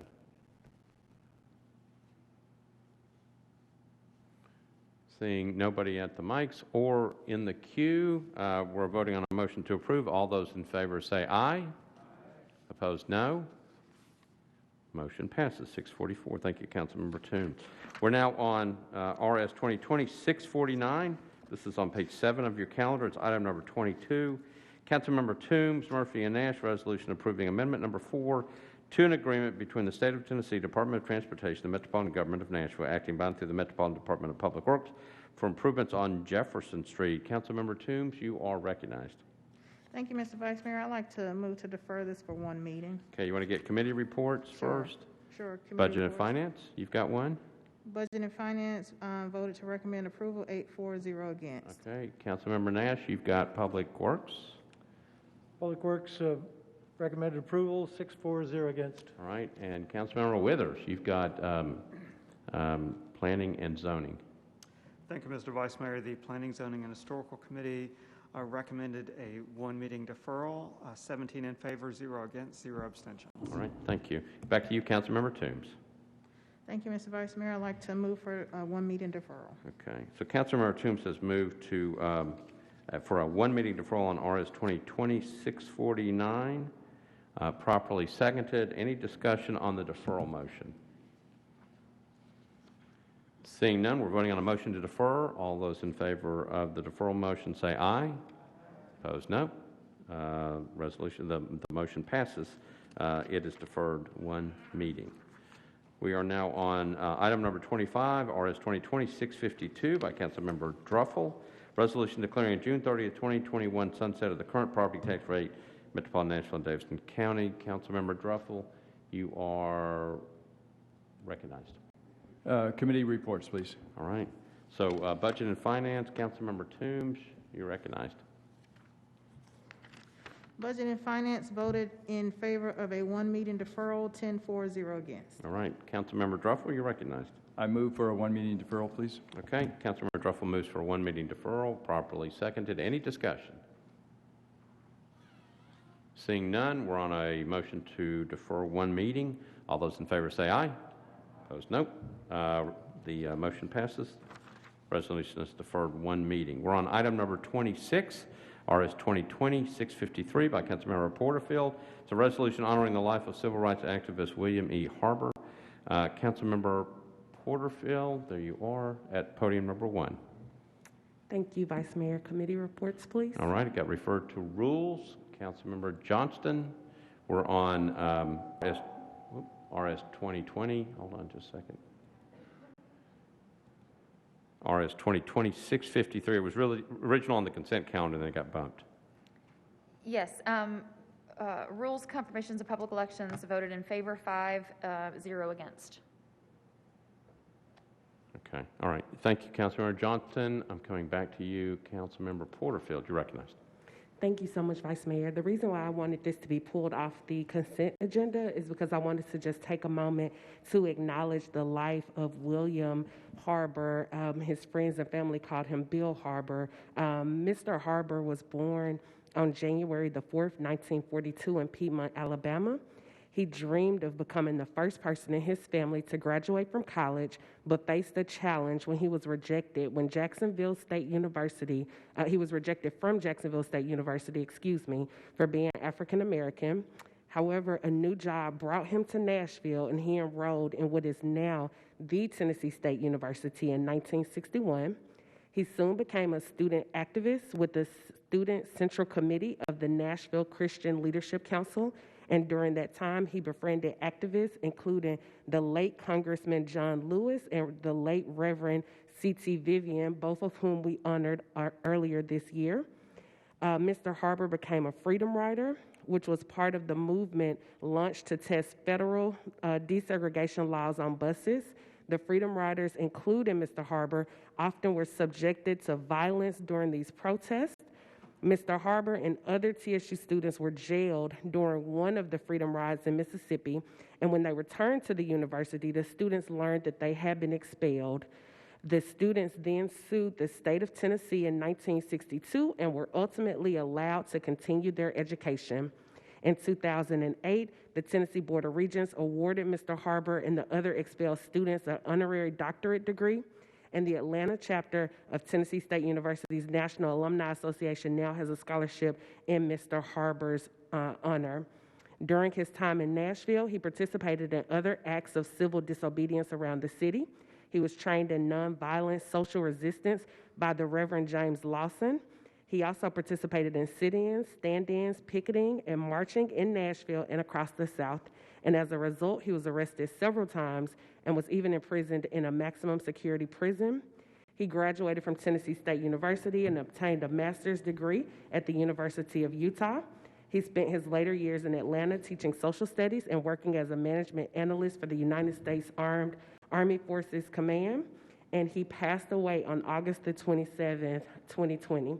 So I just wanted to take a moment to acknowledge his life and the contribution that he made, not only to us here in Nashville, but to the United States as a whole. And earlier today, one of my constituents spoke, Ms. Karen McIntyre. She was the person who spoke with Nora and had a few different people talking about how our youth are the ones that are leading us. It's not lost on me that during this time, it was 19-year-olds and 20-year-olds that were putting their bodies on the line and fighting for a change in our country. So I just wanted to take a moment to acknowledge Mr. Harbour for his contribution. And with that, Vice Mayor, I ask that my colleagues support this resolution. All right. Thank you, Councilmember Porterfield. Councilmember Porterfield has moved passage of RS 2020-653. It's been properly seconded. Anybody else for discussion? Seeing none, we're ready to vote. All those in favor of RS 2020-653 say aye. Opposed, no. Resolution passes. Thank you, Councilmember Porterfield. Thank you. All right, so that concludes everything on the resolution calendar. We do have two late-filed resolutions that are in your packet, but it's my understanding that neither sponsor wants to move them. Anybody want to move one of their late-filed resolutions? All right, so we will go on. We're now on bills on first reading. We're on page 9. These are bills on introduction and first reading. Any bills need to be treated separately. Councilmember Allen, you're recognized.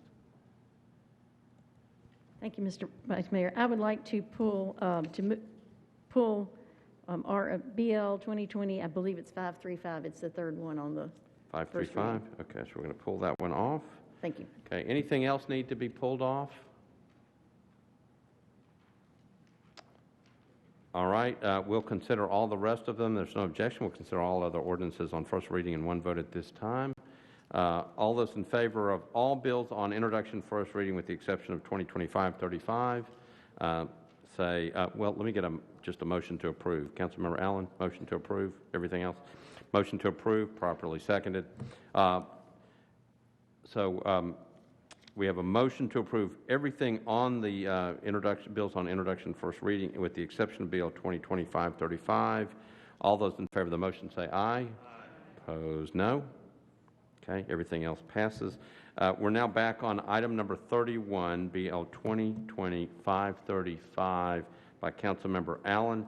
It's an ordinance amending Title 16 and 17 of the Metropolitan Code of Laws regarding the design and operation of outdoor electrical lighting to achieve light pollution reduction consistent with International Dark Skies Association guidelines.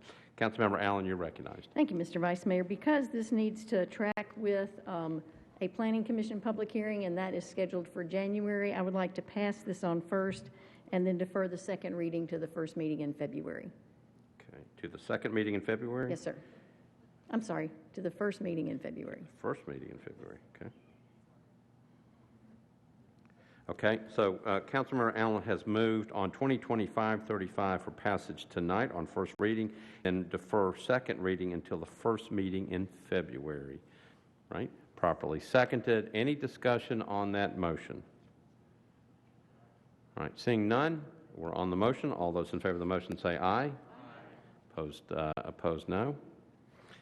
Motion is adopted. BL 2020-535 is passed on first reading and deferred second reading to the first meeting in February. All right, so we're now on bills on second reading. That's on page 13 of your, well, there is a late filed ordinance by Councilmember Hall.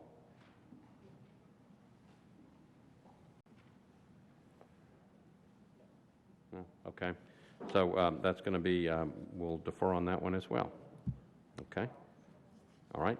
So bills on second reading, we're on page 13. We do have a consent calendar on bills on second reading. Just hang with me and we'll go through that as well. There's a lot of paperwork up here. All right, so we are now on second reading ordinances, those items on the consent agenda. So I'll go through those very slowly, make sure you catch up. I'm on page 15 of the agenda.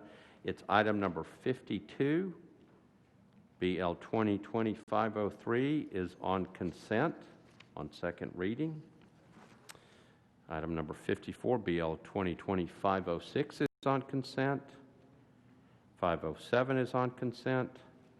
508 is on consent. 509 on consent. 510 is on consent.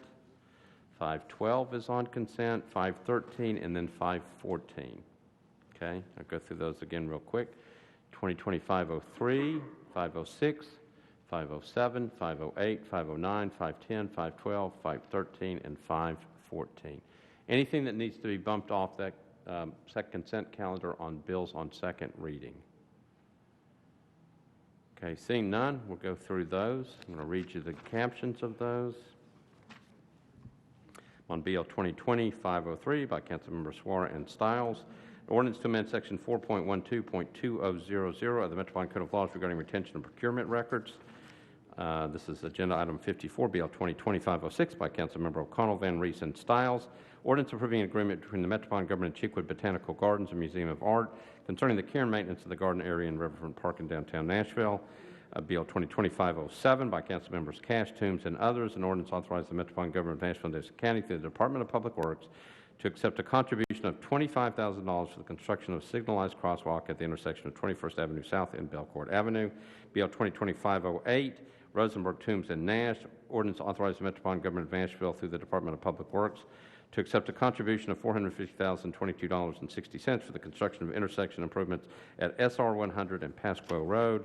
BL 2020-509 by Councilmember Cash, ordinance to amend the GIS systems map for the Metropolitan Government by renaming the private road Dixie Place from 21st Avenue South to the dead end as Vivian Thomas Way. Item number 58, BL 2020-510 by Councilmember Withers, Murphy, and Nash. Ordinance authorizing the Metropolitan Government to abandon existing easement rights located at 220 Riverside Drive, formerly a portion of Barclay Drive. BL 2020-512, that's item number 60, by Councilmember Roberts, Murphy, and Nash. Ordinance authorizing the Metropolitan Government to abandon existing easement rights located between Louisiana Avenue and Tennessee Avenue, formerly a portion of 50th Avenue North, now located at 4915 Louisiana Avenue and 4912 Tennessee Avenue. BL 2020-513 by Taylor, Toombs, and others. An ordinance authorizing the Metropolitan Government acting bound through the Metropolitan Department of Water and Sewer Services to provide public water service improvements for Alta Foundry, LP, proposed development, as well as other existing properties in the area. And BL 2020-514 by Councilmember Henderson, Murphy, and Nash. That is an ordinance authorizing the Metropolitan Government to abandon existing sanitary sewer mains, sanitary sewer manholes, and easements, and to accept new public sanitary sewer mains, sanitary sewer manholes, and easements for 3 properties located at 3916, 3920, and 3922 Cross Creek Road. I believe that's all the measures on second reading. On the consent calendar, does anything need to be bumped off of that? I'm looking. I don't see anybody that wants to bump anything off of it. Okay, so we've got committee reports. I'm going to go to Councilmember Withers first for planning and zoning. Thank you, Mr. Vice Mayor. The Planning, Zoning, and Historical Committee met on Monday, and for BL 2020-509, we voted in favor, 17 in favor, 0 against, 0 abstentions. For the remaining items, BL 2020-510, 511, 512, 513, and 514, we voted in favor, 16 in favor, 0 against, 0 abstentions. All right, thank you, Councilmember Withers. Councilmember Toombs, I got budget and finance.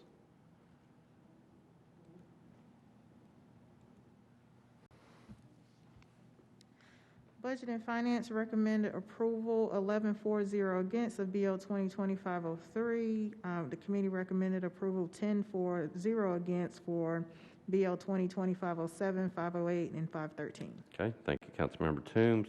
Councilmember Stiles, I've got Parks and Library. It's BL 2020-506.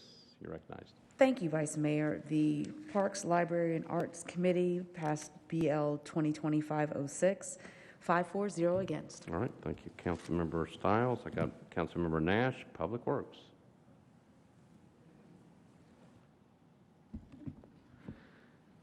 Public Works on BL 2025-07, recommended approval, 7-4-0 against.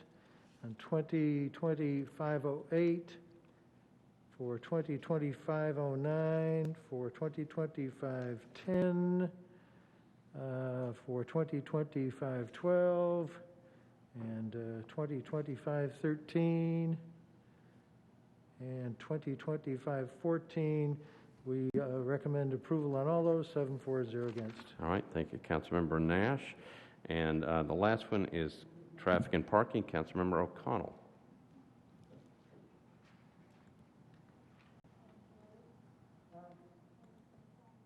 So we had BL 2024-92, but that wasn't on.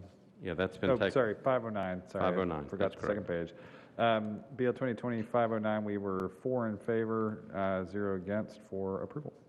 All right, and can I get a motion to approve items on the consent agenda for second reading? So moved. Got a motion to approve, properly seconded. Any discussion? Seeing none, all those in favor of the motion to approve all those items on the second reading consent agenda, say aye. Opposed, no. The motion is adopted, second reading consent agenda items. All right, so now we're going to go back to items that were not on the consent agenda on second reading. Go back to page 13. We're on item number 46. This is BL 2019-7. Councilmember O'Connell is the sponsor. It's an ordinance to amend Section 17.16.250 of the Metropolitan Code of Laws regarding the existence of short-term rental property owner-occupied in a two-family zoning district. Councilmember O'Connell, you're recognized. Thank you, Mr. President. I'd like to request committee reports, please. All right, so it's been referred to codes. Councilmember Cash, you're recognized. Yep, I think there was a proposed deferral to the first meeting in July, which we approved 6-0. Okay. Councilmember Withers, you're recognized for Planning and Zoning. Thank you, Mr. Vice Mayor. The Planning, Zoning, and Historical Committee met and discussed this issue, this legislation, and we recommended a deferral to the first meeting in July by a count of 16 in favor, 0 against, and 0 abstentions. Okay. Councilmember O'Connell, I'm going to come to you then. Thank you, Mr. President. I'd like to move for a deferral to the first meeting in July 2021 with a brief explanation. Okay. Hold on just a second.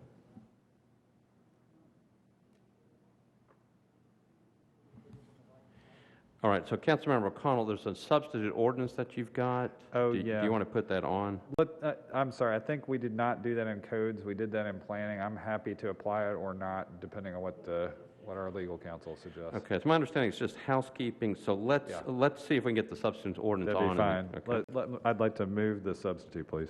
Okay, so Councilmember O'Connell has moved the substitute ordinance for BL 2019-7, properly seconded. Back to you for a brief explanation of what it is. Thank you, Mr. President. The substitute is just, as you mentioned, a housekeeping. The bill itself did come up for discussion in committee, so I guess I'd like to move the bill as substituted to the first meeting in July, please. Okay, so Councilmember O'Connell has moved a substitute ordinance.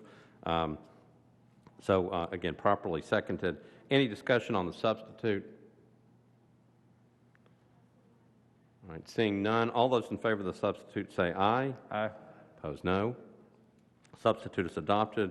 Okay, now you're on BL 2019-7 as substituted. Back to you, Councilmember O'Connell. Great, thank you, Mr. President. Now I'd like to move deferral of the bill as substituted to the second meeting in July 2021. Okay. So first meeting in July. The first meeting in July, okay. With a brief explanation. All right, so the motion is to defer second reading of BL 2019-7 as substituted to the first meeting in July, properly seconded. Back to you for discussion. Thank you, Mr. President. Colleagues will remember last meeting we passed a bill that changed the regulations for whole home rentals and the owner-occupied permits for short-term rentals. And my goal was to pass that first. I continue to hear from a number of my own constituents who are on one half of often detached, but sometimes attached duplexes, who would like the opportunity to apply for owner-occupied permits. So this is, we were trying to make the environment a little friendlier to cut down on the number of sort of party houses before getting to this piece, which is kind of the duplex fix version of it. But what we heard in Planning, Zoning, and Historical Committee especially was some concerns over people who live on one half of a duplex that were very concerned about the shared wall scenario. And then also with a new board with council representation on it, I think there was some interest in having some evidence that the whole home regulation was working, and also some evidence that the new board could come back to us with. So we're going to hope to get some input from that new board, from codes in the meantime, and we're going to keep the bill alive, though, until that time. So I encourage colleagues' support of the deferral. All right. Thank you, Councilmember O'Connell. Anybody else in the queue? All right. So again, the motion that we're voting on is to defer BL 2019-7 as substituted to the on second reading to the first meeting in July. Again, it was properly seconded. Any other discussion? Seeing none, we're voting on the motion. All those in favor of the motion say aye. Aye. Opposed, no. Motion is adopted. Thank you, Councilmember O'Connell. We're now on item number 47, BL 2024-56 by Councilmember Allen, Toombs, Bradford, and Taylor, an ordinance amending Chapter 11.22. The Metropolitan Code to require landlords to provide notice to tenants prior to termination of tenancy and non-renewal of a lease. Councilmember Allen, you are recognized. Thank you, Mr. Vice Chair. I would like to move a substitute, please. All right. Let's see. Do we have? Let me get. We have an Affordable Housing Committee report. So, Councilmember Suara, she's looking for a microphone. I'll put her at number 8. You're recognized. Thank you.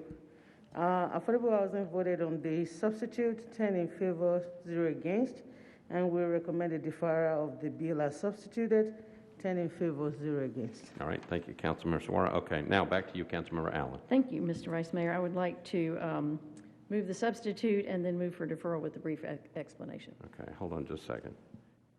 Actually, I probably need to defer the substitute too. I need to explain the substitute as well. I am not moving the late filed substitute. You weren't supposed to be listening to my conversation with Mr. Cooper. All right. That's a private conversation that we were having, just making sure we had the right substitute. All right. So okay, so I'm just going to clarify what we've got.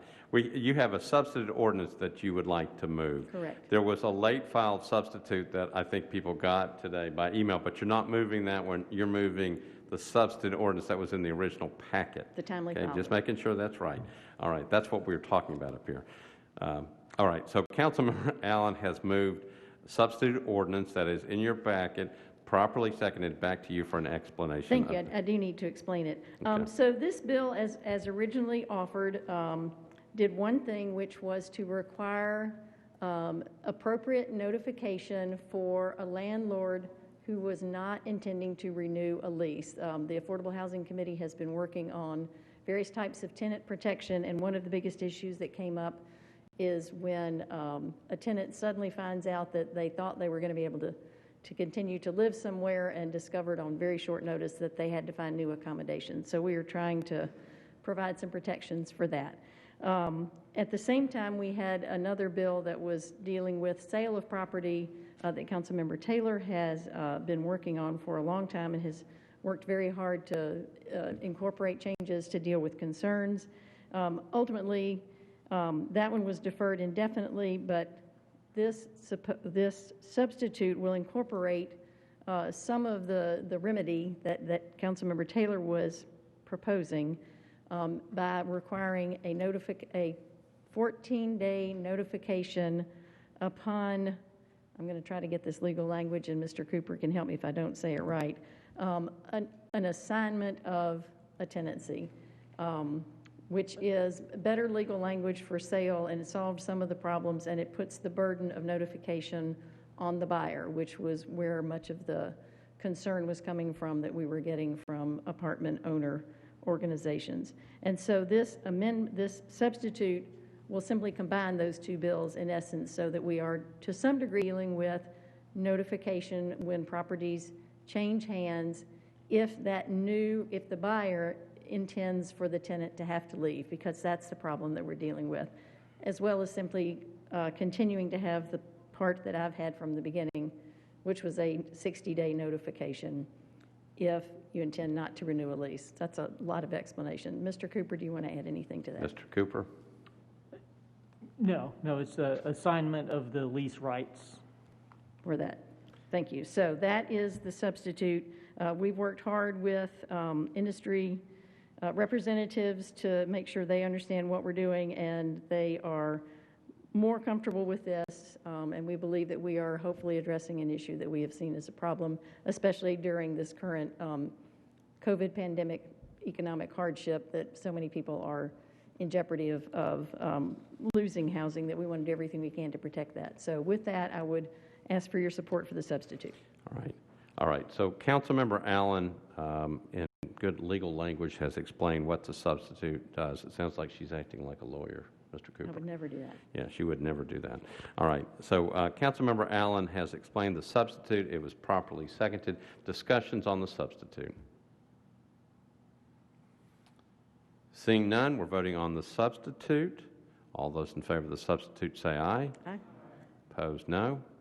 Substitute is passed. You're now on BL 2020-456 as substituted. Councilmember Allen. Thank you, Mr. Vice Mayor. I would like to defer one more time. There are still a few very minor tweaks in the language that have been suggested that I would like to incorporate in a clean and official way, and I will do that at the next meeting. So I will defer this on second reading to one meeting. Okay, so the motion is to defer one meeting, properly seconded. Any discussion on the deferral motion? Seeing none, we're on a motion to defer one meeting. All those in favor say aye. Aye. Opposed, no. Motion is passed. This BL 2020-456 as substituted is deferred one meeting. Thank you, Councilmember Allen. We're on item number 48, BL 2020-457 by Councilmember Rosenberg, O'Connell, and others. This is an ordinance to amend Section 13.08.080 of the Metropolitan Code to restrict the Metropolitan government from entering into agreements or contracts to acquire surveillance footage or data captured by technology owned by a person or business without the direct consent of that person or business, and to clarify the existing prohibition on the operation of license plate scanning equipment. Councilmember Rosenberg, you are recognized. Committee reports, please. All right. So I've got two public safety. Councilmember Gamble. Thank you, Vice Mayor. Public Safety voted for approval of the bill as substituted, 9 in favor, 0 against. All right, thank you. Public Works, Councilmember Nash. Public Works recommended approval of the bill as substituted, 7 for, 0 against. All right, thank you, Councilmember. Back to you, Councilmember Rosenberg. Thank you. So this bill has always had two parts, the part about surveillance equipment and the attempt to clarify our existing LPR language. The latter has become an attractant for a whole conversation around LPRs, and it's something that is not really germane to the first part of the bill, and so we're going to handle that separately. So I'd like to move a substitute. The substitute basically just deletes the LPR. Clarifying language will stick with the ambiguous stuff for now and retains the rest of the language. All right, so Councilmember Rosenberg has moved the substitute. He's explained the substitute properly. Second to discussion on the substitute. All right, seeing none, we're on the substitute. All those in favor of the substitute say aye. Opposed, no. Substitute is passed. Councilmember Rosenberg, you're on BL 2020-457 as substituted. You're recognized. Thank you. Move approval, please. All right, so this is a motion to approve 2020-457 as substituted on second reading, properly seconded. Discussion on the measure. All right, seeing none, we're on the motion to approve BL 2020-457 as substituted on second reading. All those in favor say aye. Opposed, no. I think I heard a no, but it's just on second reading, so bill passes on second reading. Thank you, Councilmember Rosenberg. Thank you. We're now on item number 49, BL 2020-492, by Councilmember Rosenberg. Ordinance to amend section 12.36.110 of the Metropolitan Code pertaining weight restrictions on certain roads. Councilmember Rosenberg, you're still on. Yeah. Thank you. Committee reports, please. All right, I got traffic and parking. Councilmember O'Connell. Yes, thank you, Mr. President. We voted to defer for 2 meetings, 4 in favor, 0 against. Okay, Public Works, Councilmember Nash. Voted to defer for 2 meetings at the request of the sponsor, 7-4-0 against. All right, thank you, Councilmember. Back to you, Councilmember Rosenberg. 2 meetings, please. All right, motion is to defer 2 meetings on BL 2020-492, properly seconded. Any discussion on the deferral motion? Seeing none, we're on the deferral motion, 2 meetings. All those in favor say aye. Opposed, no. Motion passes. Bill is deferred 2 meetings. Thank you, Councilmember Rosenberg. We're on item number 50, BL 2020-493 by Councilmember Sledge, Cash, Allen, and Taylor. Ordinance to amend section 12.40.190 of the Metropolitan Code of Laws relative to night parking restrictions. Councilmember Sledge, you are recognized. Thank you, Vice Mayor. Committee report. All right. Committee reports, Public Works, Councilmember Nash. Public Works voted to defer indefinitely by the request of the sponsor, 7-4-0 against. All right. Thank you, Councilmember. Back to you, Councilmember Sledge. Thank you, Vice Mayor. I believe it's indefinitely deferred by rule. Okay. All right. Bill's indefinitely deferred by rule. We're checking.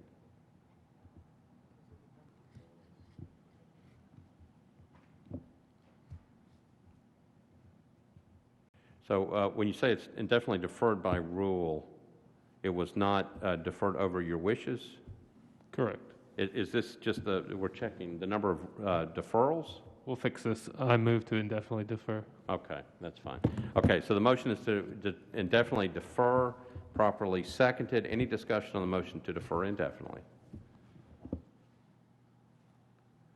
Seeing none, all those in favor of the motion to defer indefinitely say aye. Opposed, no. Motion to defer indefinitely passes. Thank you, Councilmember Sledge, for cleaning the microphone. All right. We are now on item number 51. This is BL 2020-494 by Councilmember Stiles. Ordinance to amend section 13.08.080 of the Metropolitan Code relative to the use of license plate scanners by law enforcement for the prosecution of reckless drivers. Councilmember Stiles, you're recognized. Thank you, Vice Mayor. Committee reports. Public Safety, Councilmember Gamble. Thank you, Vice Mayor. Public Safety voted for a 2-meeting deferral, 6 in favor, 3 against. All right, thank you. And Councilmember Rutherford, back at podium number 3. Gotcha. Thank you. We addressed the amendment. We voted in favor of the amendment 5-0, and then we voted for a deferral of 1 meeting, 5 in favor, 0 against. Okay, so Councilmember Stiles, I'm going to come to you. You've got several different deferral motions going on. Councilmember Stiles? Yes, I'd like to defer 1 meeting, please. All right, so the motion is to defer 1 meeting. Properly seconded. Any discussion on the motion to defer? Councilmember Nash, you're recognized. Is it appropriate to make a motion for a 2-meeting deferral? So the motion was to defer 1 meeting. Mr. Cooper, hold on just a second. Let me recognize you. There you go. That is basically the same motion. It's a motion to defer to a date certain, so you would need to dispose of the first motion to defer first. Then I would speak against the motion to defer 1 meeting. There's a lot of discussion going on about license plate readers. There's another meeting this next week, and I think it's more appropriate to allow for more discussion. I know she's got an amendment on her bill. With more discussion, we might find that we need a different amendment, more amendments, less amendments, or we don't need the bill at all. We just, I think it'd be wiser to give us a little more time to track this with all the other LPR bills in discussion. All right, thank you, Councilmember Nash. I'm going to go to Councilmember Cash. Hold on, Councilmember, hold on. I want to ask the question, and I know I saw it come earlier, but when is the meeting about, the next special meeting about LPRs? Councilmember Nash, you want to answer that question? I've got you still on at podium number 6. It's really a meeting of the Public Safety Committee, but I understand it's Monday, the 23rd. And is that, This coming Monday. okay, so that is that, and so how long, Mr. Cooper, is that before our filing deadline for possible amendments? Mr. Cooper? Yes, that's before an amendment deadline for the next council meeting. Yes, sir. By how many days? Let's see, that's Monday. We would need amendment requests by Wednesday, and they're due Friday. Yeah, so Okay. several days. I think I'm going to echo what Councilman Nash said and believe that it would be better if we had a little more time in there because we had some really good discussion, I think, in the previous LPR meeting, and there are a lot of balls in the air in terms of different aspects to it. And so I do want us to take this carefully. So I think I'll support or ask that members vote against the one meeting deferral. All right, I'm going to recognize Councilmember Gamble. Councilmember Stiles, we're talking about either a one meeting or two meeting. You still holding to your one meeting? Okay. Councilmember Gamble, you're recognized. Hold on, let me turn you on. There you go. Thank you, Vice Mayor. And the Public Safety Special Call meeting to discuss further the LPR concerns or impact on law enforcement and public safety is Monday, the 23rd at 4 p.m. It's a WebEx meeting. I am in support of the one meeting deferral only because the sponsor has been working on this bill, has deferred it before, would like to get her amendment on it, recognizing that there will be another meeting, more discussion, may need to be deferred again, but she would like to, has expressed that she would like to move it forward with the amendment with the idea that we'll have more discussion and maybe need to add more to the bill. So for those reasons, I would support the one meeting deferral. Okay, thank you, Councilmember Gamble. I'm going to go to Councilmember Rosenberg. You're recognized. Thank you. I would just note that the motion on the floor right now does not include a motion to amend. That's right? Yeah, the motion right now is to defer one meeting. There is no amendment on, correct? Okay, thank you. Uh-huh. So what we have in front of us is Councilmember Stiles has moved to defer one meeting. It's been properly seconded. We're on a motion to defer one meeting. All right. Nobody else in the queue? Ready to vote? All those in favor of the motion to defer one meeting, say aye. Aye. Opposed, no.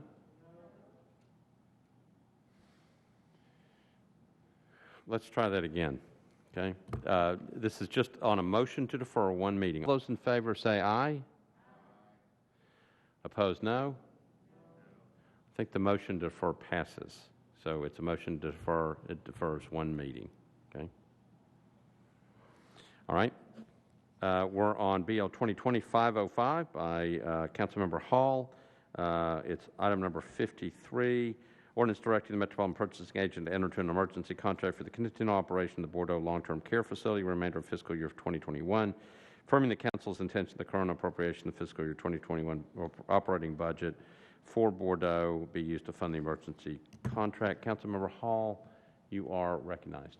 Committee report, please. Okay, Budget and Finance, Councilmember Toombs.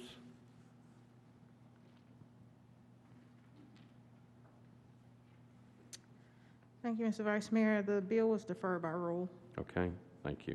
I've got another report. Councilmember Welsh, Health and Hospitals. Thank you, Mr. Vice Mayor. The bill was deferred by rule. Okay, so Councilmember Hall, deferred by rule. Thank you. All right. All right, we are now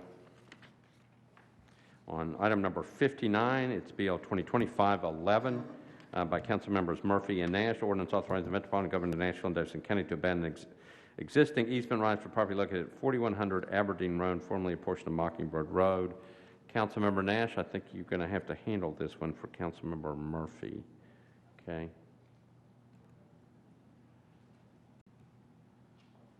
I am not on Council Lady Murphy's, Councilman Withers.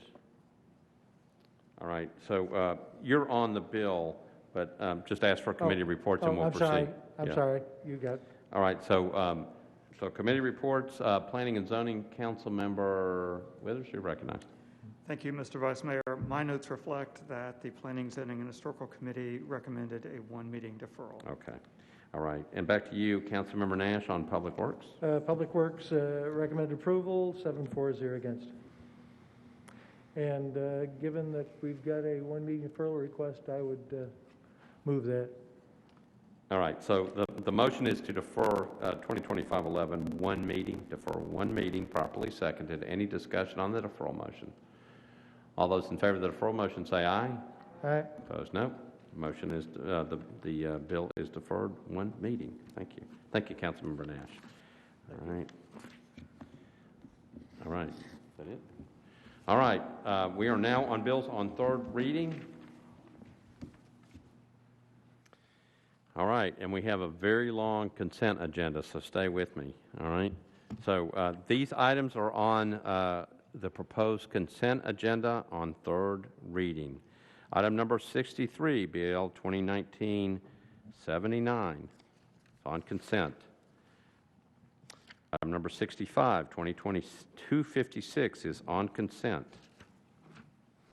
418, on consent. 425, on consent. 454, on consent. 463, on consent. 470 on consent, 471 on consent, 472 on consent, 473, 474 on consent, 476, 477, 478, 480, 481, 482, 483, 485, 486, okay. 489, 495 on consent, 496 on consent, 497, 498 on consent, 499 on consent, 500 on consent, and 501 on consent. Okay? So I've got people in the queue. Councilmember O'Connell, wish to be recognized? Thank you, Mr. President. Need to bump BL 2020-256, please. Okay, hold on.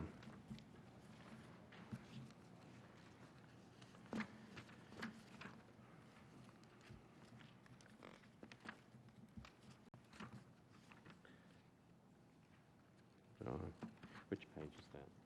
You know? I got it. It's on page 20. Okay, you want to bump BL 2020-256. Okay. Okay. So for those of you keeping score at home, it's on page 20 of your agenda. It's item number 65. All right, Councilmember Sepulveda, you're recognized. Thank you, Mr. Vice Mayor. I need to bump BL 2020-195. Okay. 195? Yes. Yeah, wasn't even on consent, so it's okay. All right. Thank you, Councilmember. Councilmember Rosenberg, you're recognized. Bump 425, please.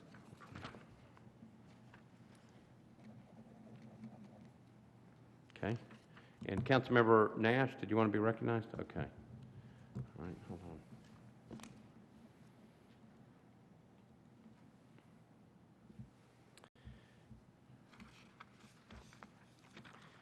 All right. All right, so I'm going to read the captions of the bills on third reading. Mr. Cooper, just make sure I don't miss something. All right, so these are bills on third reading on the consent agenda. All right, BL 2019-79 by Councilmember O'Connell. Ordinance to amend Section 6.28.030 of the Metropolitan Code regarding advertisement occupancy of a short-term rental property owner occupied. Item number 66, BL 2020-418 by Councilmember Hall. Ordinance to amend Title 17 by change from SP and RS-15 to SP zoning for properties located at 4269 Ashland City Highway and Ashland City Highway unnumbered approximately 830 feet east of Stewart's Lane to permit up to 100 residential units. Next item is item number 69, BL 2020-454 by Van Reese, Bradford, and others. Ordinance amending Title II of the Metropolitan Code of Laws to prohibit bullying in all Metropolitan Government Services activities, programs, and facilities. Item number 70, BL 2024-63 by Councilmember Parker, Murphy, and others. Ordinance to amend the GIS system street and alley centerline layer for the Metropolitan Government by renaming a portion of Sharp Avenue between McFerrin Avenue and CSX Railroad to West Sharp Avenue. Item number 71, BL 2024-70 by Councilmembers Van Rees, Hancock, and Benedict. Ordinance to amend Title 17 of the Metropolitan Code by applying a corridor design overlay district to various properties along Gallatin Pike Zone CS, CL, MUGA, IWD, and OR20. It's 327 acres. Item number 72, BL 2024-71 by Councilmember Sledge. Ordinance to amend Title 17 by changing from CS and R6 to MULA NS zoning for properties located at 1119 and 1123 3rd Avenue South, approximately 75 feet north of Chestnut Street. It's 0.23 acres. Number 73, BL 2024-72 by Councilmembers O'Connell and Murphy. Ordinance to amend Title 17 by changing from CS and MULA NS zoning for property located at 1033 12th Avenue North, approximately 50 feet south of Jefferson Street, located within the Jefferson Street Redevelopment District overlay. It's 0.29 acres. Item number 74, BL 2024-73 by Councilmember Toombs. Ordinance to amend Title 17 for changing from RS10 to R6A zoning for property located at 2825 Old Buena Vista Road, approximately 230 feet south of Stoker's Lane. It's 0.44 acres. Item number 75, BL 2024-74 by Councilmember Withers. Ordinance to amend Title 17 for changing from IWD to MUGA zoning for properties located at 1106 Davidson Street and 690 Davidson Street, approximately 715 feet east of South 5th Street at 7.97 acres. Item number 77, BL 2024-76 by Councilmember Young. Ordinance to amend Title 17 of the Metropolitan Code of Laws by changing from R10 and CS zoning for property located at 2364 Gallatin Pike, approximately 750 feet east of River Chase Boulevard. It's 2.93 acres. Item number 78, BL 2024-77 by Councilmember Benedict. Ordinance to amend Title 17 by applying a contextual overlay district to properties located at various addresses along Rosecliff Drive, approximately 160 feet east of Preston Drive, zoned R10, 13.04 acres. Item number 79, BL 2024-78 by Councilmember Sledge. Ordinance to amend Title 17 by change from IWD to MUGA NS zoning for properties located at 1021, 1023, and 1025 8th Avenue South, all at the corner of 8th Avenue South and Olympic Street. It's 0.41 acres. Item number 80, BL 2024-80 by Councilmember Toombs. Ordinance to amend Title 17 by changing from RS 7.5 to R8 zoning for properties located at 2220 Monticello Drive, approximately 400 feet north of West Trinity Lane. It's 0.21 acres. Item number 81, BL 2024-81 by Councilmember Withers. Ordinance to amend Title 17 by changing from RM20 to MUGA zoning for properties located at 407 South 4th Street and South 5th Street, unnumbered, at the northwest corner of South 5th Street and Shelby Avenue. Is 2.38 acres. Item number 82, BL 2024-82 by Councilmember Van Rees. Ordinance to amend Title 17 by changing from R10 to CS zoning for a portion of the properties located at 619 West Due West Avenue and Creative Way, unnumbered, approximately 70 feet south of West Due West Avenue. Item number 83, BL 2024-83 by Councilmember Young. Ordinance to amend Title 17 by changing from RS 7.5 to RM, RM4 NS zoning for properties located at Edgemead Boulevard, unnumbered, approximately 440 feet east of Gallatin Pike. It's 2.01 acres. Item number 85, BL 2024-85 by Councilmember Hancock. Ordinance to amend Title 17 by canceling a planned unit development overlay district for properties located at Forest Park Road, unnumbered, approximately 250 feet north of Lanier Drive, zone RM15, 4.51 acres. Item number 86, BL 2024-86 by Councilmember Sledge. Ordinance to amend Title 17 of the Metropolitan Code by changing from CS to SP zoning for properties located at 1108, 1110, 1114 4th Avenue South, approximately 90 feet south of Mildred Chute Avenue. Item number 88, BL 2024-89 by Councilmember Roberts. An ordinance to amend Title 17 by changing from R8 to SP zoning for properties located at 6001 and 6003 O'Brien Avenue at the southwest corner of O'Brien Avenue and Lelliot Street, 0.48 acres, to permit 7 multifamily residential units. BL 2024-95 by Councilmember Johnston. Ordinance readopting the Code of Metropolitan Code prepared by the Municipal Code Corporation, including supplemental replacement pages enacted on or before June 10th, 2020. Item number 90, BL 2020-496 by Councilmember O'Connell, Murphy, and Nash. Ordinance authorizing the Metropolitan Government to abandon existing public sanitary sewer mains, sanitary sewer manhole and easements, and to accept new sanitary sewer manholes and easements properly located at Garfield Street, unnumbered, also known as 808 Gateway, Germantown Development. Item number 91, BL 2020-497 by Pulley, Murphy, and Nash. Ordinance authorizing the Metropolitan Government to accept new public water mains, fire hydrants, assembly, and easements properly located at 11 Burton Hills Boulevard, also known as the Blakeford. Number 92, BL 2020-498 by O'Connell, Murphy, and Nash. Ordinance authorizing the Metropolitan Government to abandon existing public water main and to accept new public water mains and a fire hydrant assembly properly located at 920 Division Street. Item number 93, BL 2020-499 by Councilmembers Rutherford, Murphy, and Nash. Ordinance authorizing Metropolitan Government to accept new public water, sanitary sewer mains, fire hydrant assembly, sanitary sewer manholes, and easements for two properties located at Old Hickory Boulevard at Legacy Drive, also known as Old Hickory Crossing Phase 1. BL 2020-500, that's item number 94, Rutherford, Murphy, and Nash. That's the same thing, but it's for Old Hickory Crossing Phase 2, Old Hickory Boulevard at Legacy Drive. And item number 95, BL 2020-501 by Rutherford, Murphy, and Nash. It's the same thing, Old Hickory Boulevard at Legacy Drive, but it's also known as Old Hickory Crossing Phase 3. All right, if everybody will get out a piece of paper and a pen, I'm going to give you a test on everything I just read. Okay? All right, I think I got them all. Anything that needs to be bumped off that consent calendar on third reading? All right, good, because there is. I was going to read the whole thing again. All right, so we need planning and zoning reports on those bills on third reading. I'm going to go to Councilmember Withers. Thank you, Mr. Vice Mayor. The Planning, Zoning, and Historical Committee met and considered these items.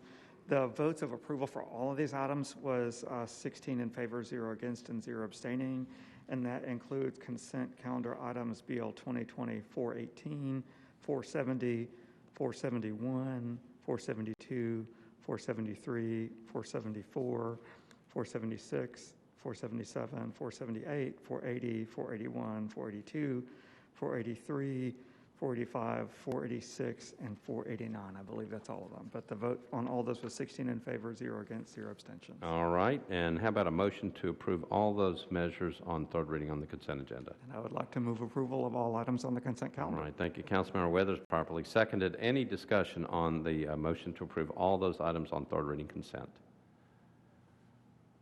Seeing none, all those in favor say aye. Opposed, no. The motion passes. All those bills are passed on third reading because they were on the consent agenda. All right. Thank you, Councilmember Withers. So now we're back to bills that were not on third reading consent calendar. Item number 64, BL 2020-195 by Councilmember Sepulveda. Ordinance to amend Title 17 by changing from R6 to SP zoning on property located at 4306 Goins Road, northwest corner of Goins Road and Taylor Road at 6.06 acres. Permit 121 multifamily residential units. Councilmember Sepulveda, you are recognized. Thank you, Mr. Vice Mayor. Committee reports. All right. Planning and zoning, Councilmember Withers, you may want to just stay up there for a minute. Councilmember Withers, we're on BL 2020-195. Thank you, Mr. Vice Mayor. We recommended approval as substituted, 16 in favor, 0 against, 0 abstaining. All right. Thank you. Back to you, Councilmember Sepulveda. Move substitute with the brief explanation. All right, so Councilmember Sepulveda has moved a substitute on BL 2020-195, properly seconded. Back to you. Thank you. So we had 2 community meetings. The last one we did part in person, part via Zoom outside with mask on, and so we got a lot of great feedback, and out of that feedback over the 2 meetings, it was the desire of the neighborhood to bring the number of units down, and so that's what the substitute is doing, bringing the number from 121 to 99. And so with that, I would move the substitute. All right. Again, Councilmember Sepulveda has moved the substitute and properly seconded. Discussions about the substitute? Okay, nobody in the queue. We're voting on the substitute. All in favor of the substitute, say aye. Aye. Opposed, no. Substitute passes. You're back on BL 2020-195 as substituted. Councilmember Sepulveda. Thank you. Move for approval. Okay, so Councilmember Sepulveda has moved 2020-195 as substitute for passage on third reading, properly seconded. Any discussion on the bill? All right, seeing none, we're ready to vote. All those in favor of 2020-195 as substitute for approval on third reading, say aye. Aye. Opposed, no. Bill passes. Thank you, Councilmember Sepulveda. We're now on item number 65. It's BL 2020-256 by Councilmember O'Connell and Murphy. Ordinance to amend Title 17 by making applicable the provisions of an historic preservation overlay district to various properties located along Clinton Street from 16th Avenue North to 12th Avenue North, Zone C, F, I, R, and SB. It's 8.19 acres. Councilmember O'Connell, you are recognized. Thank you, Mr. President. I'd like to get committee reports. All right. Planning and Zoning, Councilmember Weathers, you are on. Yeah. Thank you, Mr. Vice Mayor. The Planning, Zoning, and Historical Committee met, and we recommended a deferral to the second meeting in December. 15 in favor, 0 against, and 0 abstentions. All right. Thank you. Back to you, Councilmember O'Connell. Thank you, Mr. President. I'd like to move for a deferral to the second meeting in December with a brief explanation. All right. That's the motion. Second meeting in December, properly seconded. Back to you. Thank you, Mr. President. We are very close on this one. Thank you to colleagues for your patience and working with me on this conversation. This is an effort to kind of preserve a neighborhood vision for Marathon Village, and I'm still working with one key business owner out there and think we should get to a reasonable spot in just a few weeks. So just wanted to give this a little bit more time to simmer before we get to final consideration. So appreciate colleagues' support of a deferral. All right. Councilmember O'Connell has moved to defer this measure on third reading to the second meeting in December. So it's a deferral of 2 meetings. And it's again been properly seconded. Any discussion on the deferral motion? Seeing none, all those in favor of the deferral motion say aye. Aye. Opposed, no. Deferral motion passes. Thank you. All right, we're now on BL 2020-425 by Councilmember Rosenberg. It's item number 67 on your agenda. Ordinance to amend Chapter 16.24 of the Metropolitan Code to restrict the amount of fill material that can be placed upon property in close proximity to a river. Councilmember Rosenberg, let me get you. There you go. You're recognized. Thank you. I was going to make a motion to defer this, but Mr. Cooper, would a motion to rescind passage on second reading be in order? Yes, you could move to rescind action. Okay. I'd like to move. This is a bill that really needs to either start over or go back to second because it needs to be amended. This was the fill bill. So I'd like to move to rescind our action on second, please. All right, so let me make sure we've got this right. Councilmember Rosenberg, we're on BL 2020-425. Councilmember Rosenberg has moved to rescind this body's action by voting for it on second reading, which would then take it back to second reading. All right, so that's the motion. It's Rule 37, properly seconded. So, Mr. Cooper, do you want to, just so we know what we're doing, can you explain exactly where we are? So both Robert's Rules of Order and the council rules allow for the council to rescind any action that it has taken. Let me make sure, give you the right rule number. It's 37, 37. I think. Yeah. Yeah, so any affirmative vote that the council takes can be rescinded with a 2/3 vote. So if there is a 2/3 vote of the council that votes to rescind action on this matter, it essentially nullifies the second reading vote, and so the bill would go back to second reading for the first meeting in December. All right, so Councilmember Rosenberg has moved to rescind the actions of this body on second to take it back to second, okay? Any questions about what we're voting on? Now, it requires a 2/3 vote of the full membership of the council, 27 votes. Can we do that by voice vote to see if there's anything? Okay. All right, so we're going to try it that way. Any discussion before? Councilmember Suara, you're recognized. You just come on up to the microphone, then you can ask. And you have to keep your mask on. There you go. Sorry. Just for clarification, Is it because the bill cannot be amended on third? Is that why we need to do this? Councilmember Rosenberg, Yes, do ma'am. you want to answer that? I think that the answer is yes, but I'm just checking. Yeah, that's right. Okay. All right. Thank you, Councilmember Suarez. Any other questions? Okay, so we're going to try this by voice vote. We're on Rule 37. It's a motion to rescind action on BL 2020-425 by, again, rescinding the action of this body of passing it on second reading. It'll take the bill back to second reading. All those in favor of the motion to rescind, say aye. Aye. Opposed, no. Motion passes. Okay, so the bill will go back to second reading. Thank you, Councilmember Rosenberg. Thank you, Mr. Cooper. We're on item number 68, BL 2020-445 by Councilmember Sledge. It's an ordinance to amend Title 17 by changing from CS to MULA-NS zoning for property located at 1621 Ensley Boulevard at the northwest corner of Ensley Boulevard and 4th Avenue South, 1.67 acres. Councilmember Sledge, you are recognized.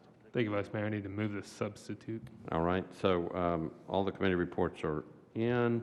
So Councilmember Sledge has moved a substitute on BL 2020-445, properly seconded. Back to you for an explanation of the substitute. Thank you, Vice Mayor. This substitute changes from a straight MUL-A-N-S rezoning to an SP with an MUL-A-N-S base rezoning and then further restricted uses. It removes some of the uses that are normally permitted under MUL-A-N-S.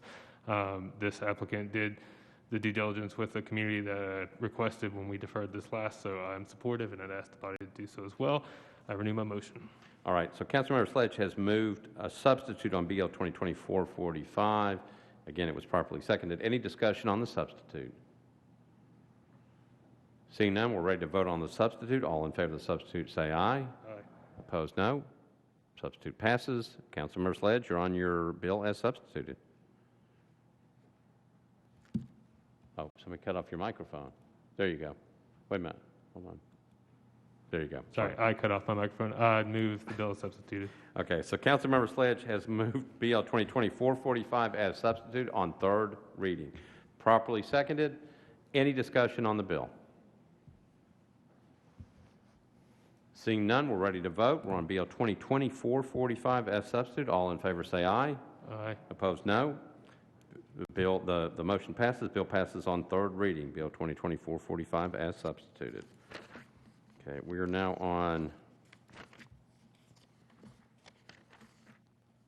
item number 76. It's on page 27 of your calendar, BL 2020-475 by Councilmember Roten.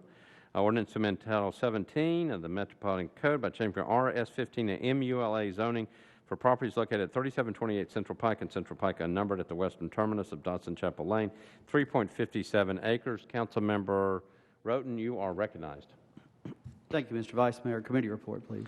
All right, Planning and Zoning, Councilmember Withers, you're recognized. I think you should be on. Well, that's a little strange.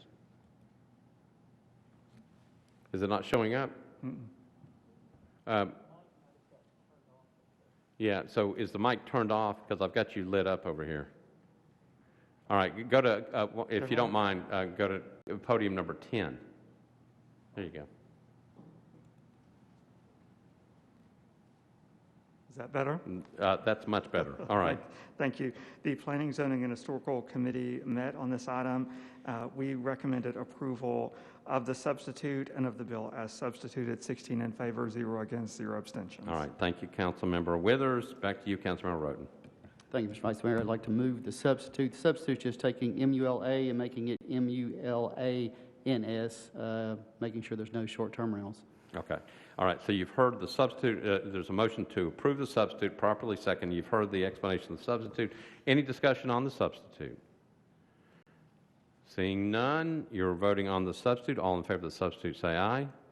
Opposed, no. Substitute is passed. Councilmember Roten. Thank you. I'd like to move to defer 2 meetings. Okay. So Councilmember Roten is moving to defer BL 2020-475 as substituted 2 meetings. That's the motion, properly seconded. Any discussion on the motion? We're voting on a motion to defer 2 meetings. All those in favor of the motion to defer, say aye. Opposed, no. Motion is passed. This bill is deferred 2 meetings. Thank you, Mr. Vice Mayor. All right, and let's see, do we have another one of yours coming up? Yes, we do. Number 84, BL 2020-484. That's item 84 on page 31 of your agenda. It's an ordinance to amend Title 17 by changing from RA to MULA zoning for properties located at 4011, 4017, 4023 Dotson Chapel Road. It's 240 feet north of Central Pike. It's 3.04 acres. Councilmember Roten, you're recognized. Committee reports, please. All right, I've got you back. Councilman Withers. Thank you, Mr. Vice Mayor. The Planning, Zoning, and Historical Committee recommended approval of the substitute, and the bill is substituted, 16 in favor, 0 against, 0 abstentions. All right, back to you, Councilmember Roten. Thank you, Mr. Vice Mayor. I'd like to move the substitute. Again, it's just a short-term rental substitute. All right, so Councilmember Roten has moved the substitute, properly seconded. You've heard an explanation. Any discussion of the substitute? Seeing none, all those in favor of the substitute say aye. Opposed, no. Substitute's adopted. Back to you on your bill as substituted. Move approval. Okay, so we're on BL 2020-484 as substitute. Councilmember Roten has moved approval of that on 3rd reading, properly seconded. Any discussion on the bill? We're on 3rd reading, 2020-484 as substituted. Motion is to pass on 3rd reading. Seeing no discussion, we're on the vote. All those in favor of BL 2020-484 as substituted, being passed on 3rd reading, say aye. Opposed, no. Motion passes. Bill passed on 3rd reading. Thank you, Councilmember Roten. And I believe our last bill of the night is BL 2020-488 by Councilmember Hager. I think I've got that right. Councilmember Hager, it's an ordinance to amend Title 17 of the Metropolitan Code by changing from R10 to SP zoning for property located at 725 Tulip Grove Road and a portion of property located at 73 Tulip Grove Road, approximately 340 feet north of Scotts Creek Parkway at 13.20 acres to permit 58 multifamily residential units. Councilmember Hager, you are recognized.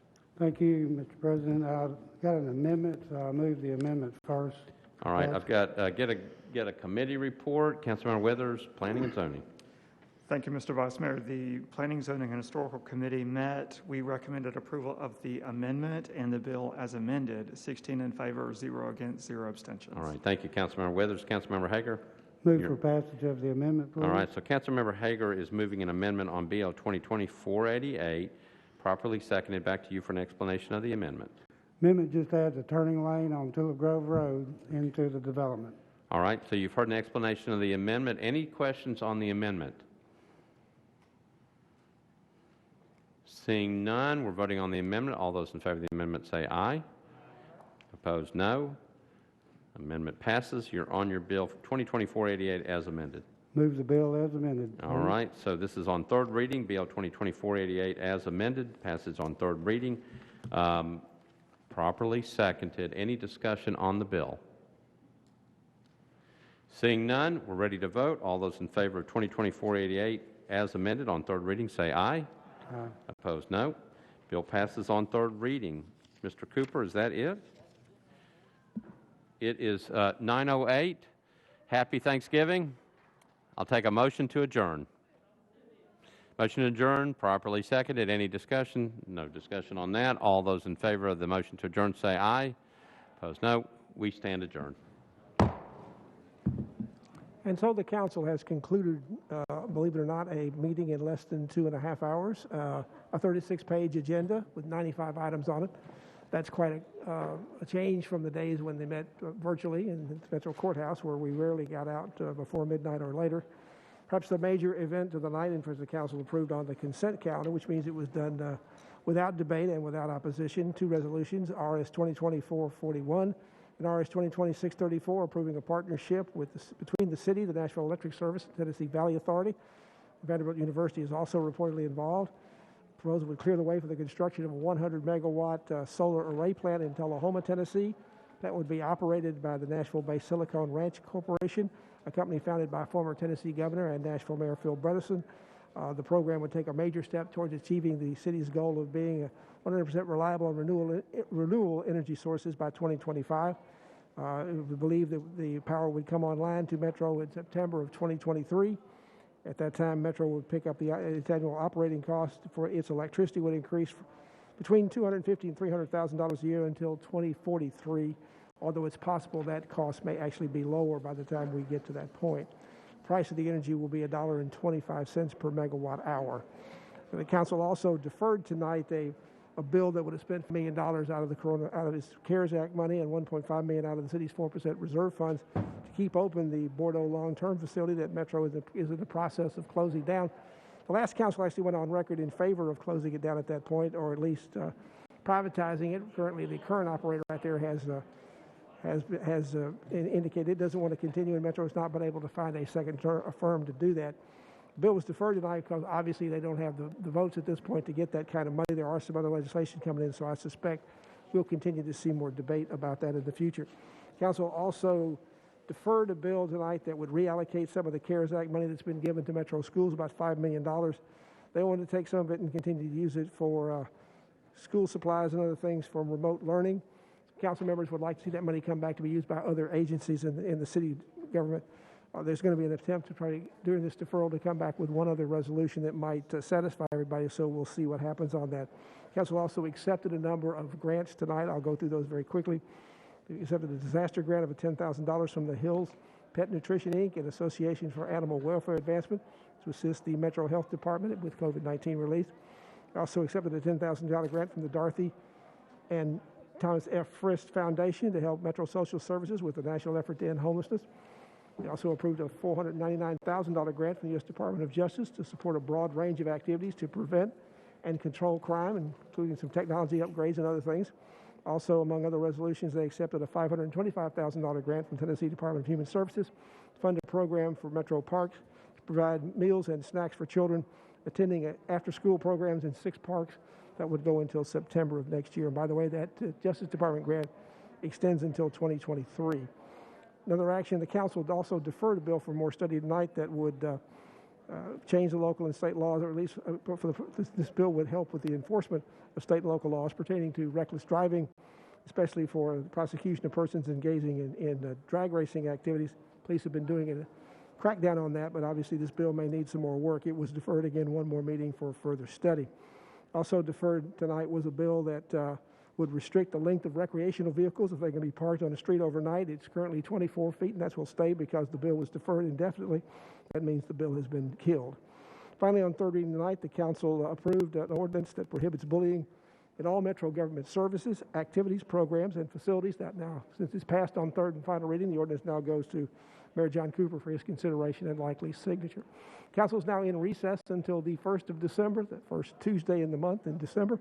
We'll be here at that time to provide live coverage. Until then, I'm Pat Nolan, and good night from the Music City Center.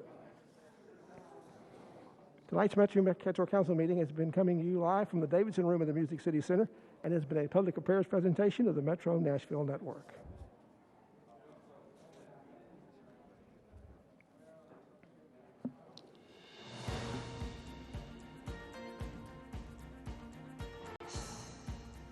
This has been a service of the Metro Nashville Network. If you would like to see this presentation again, or for more information about this and other programs, visit nashville.org.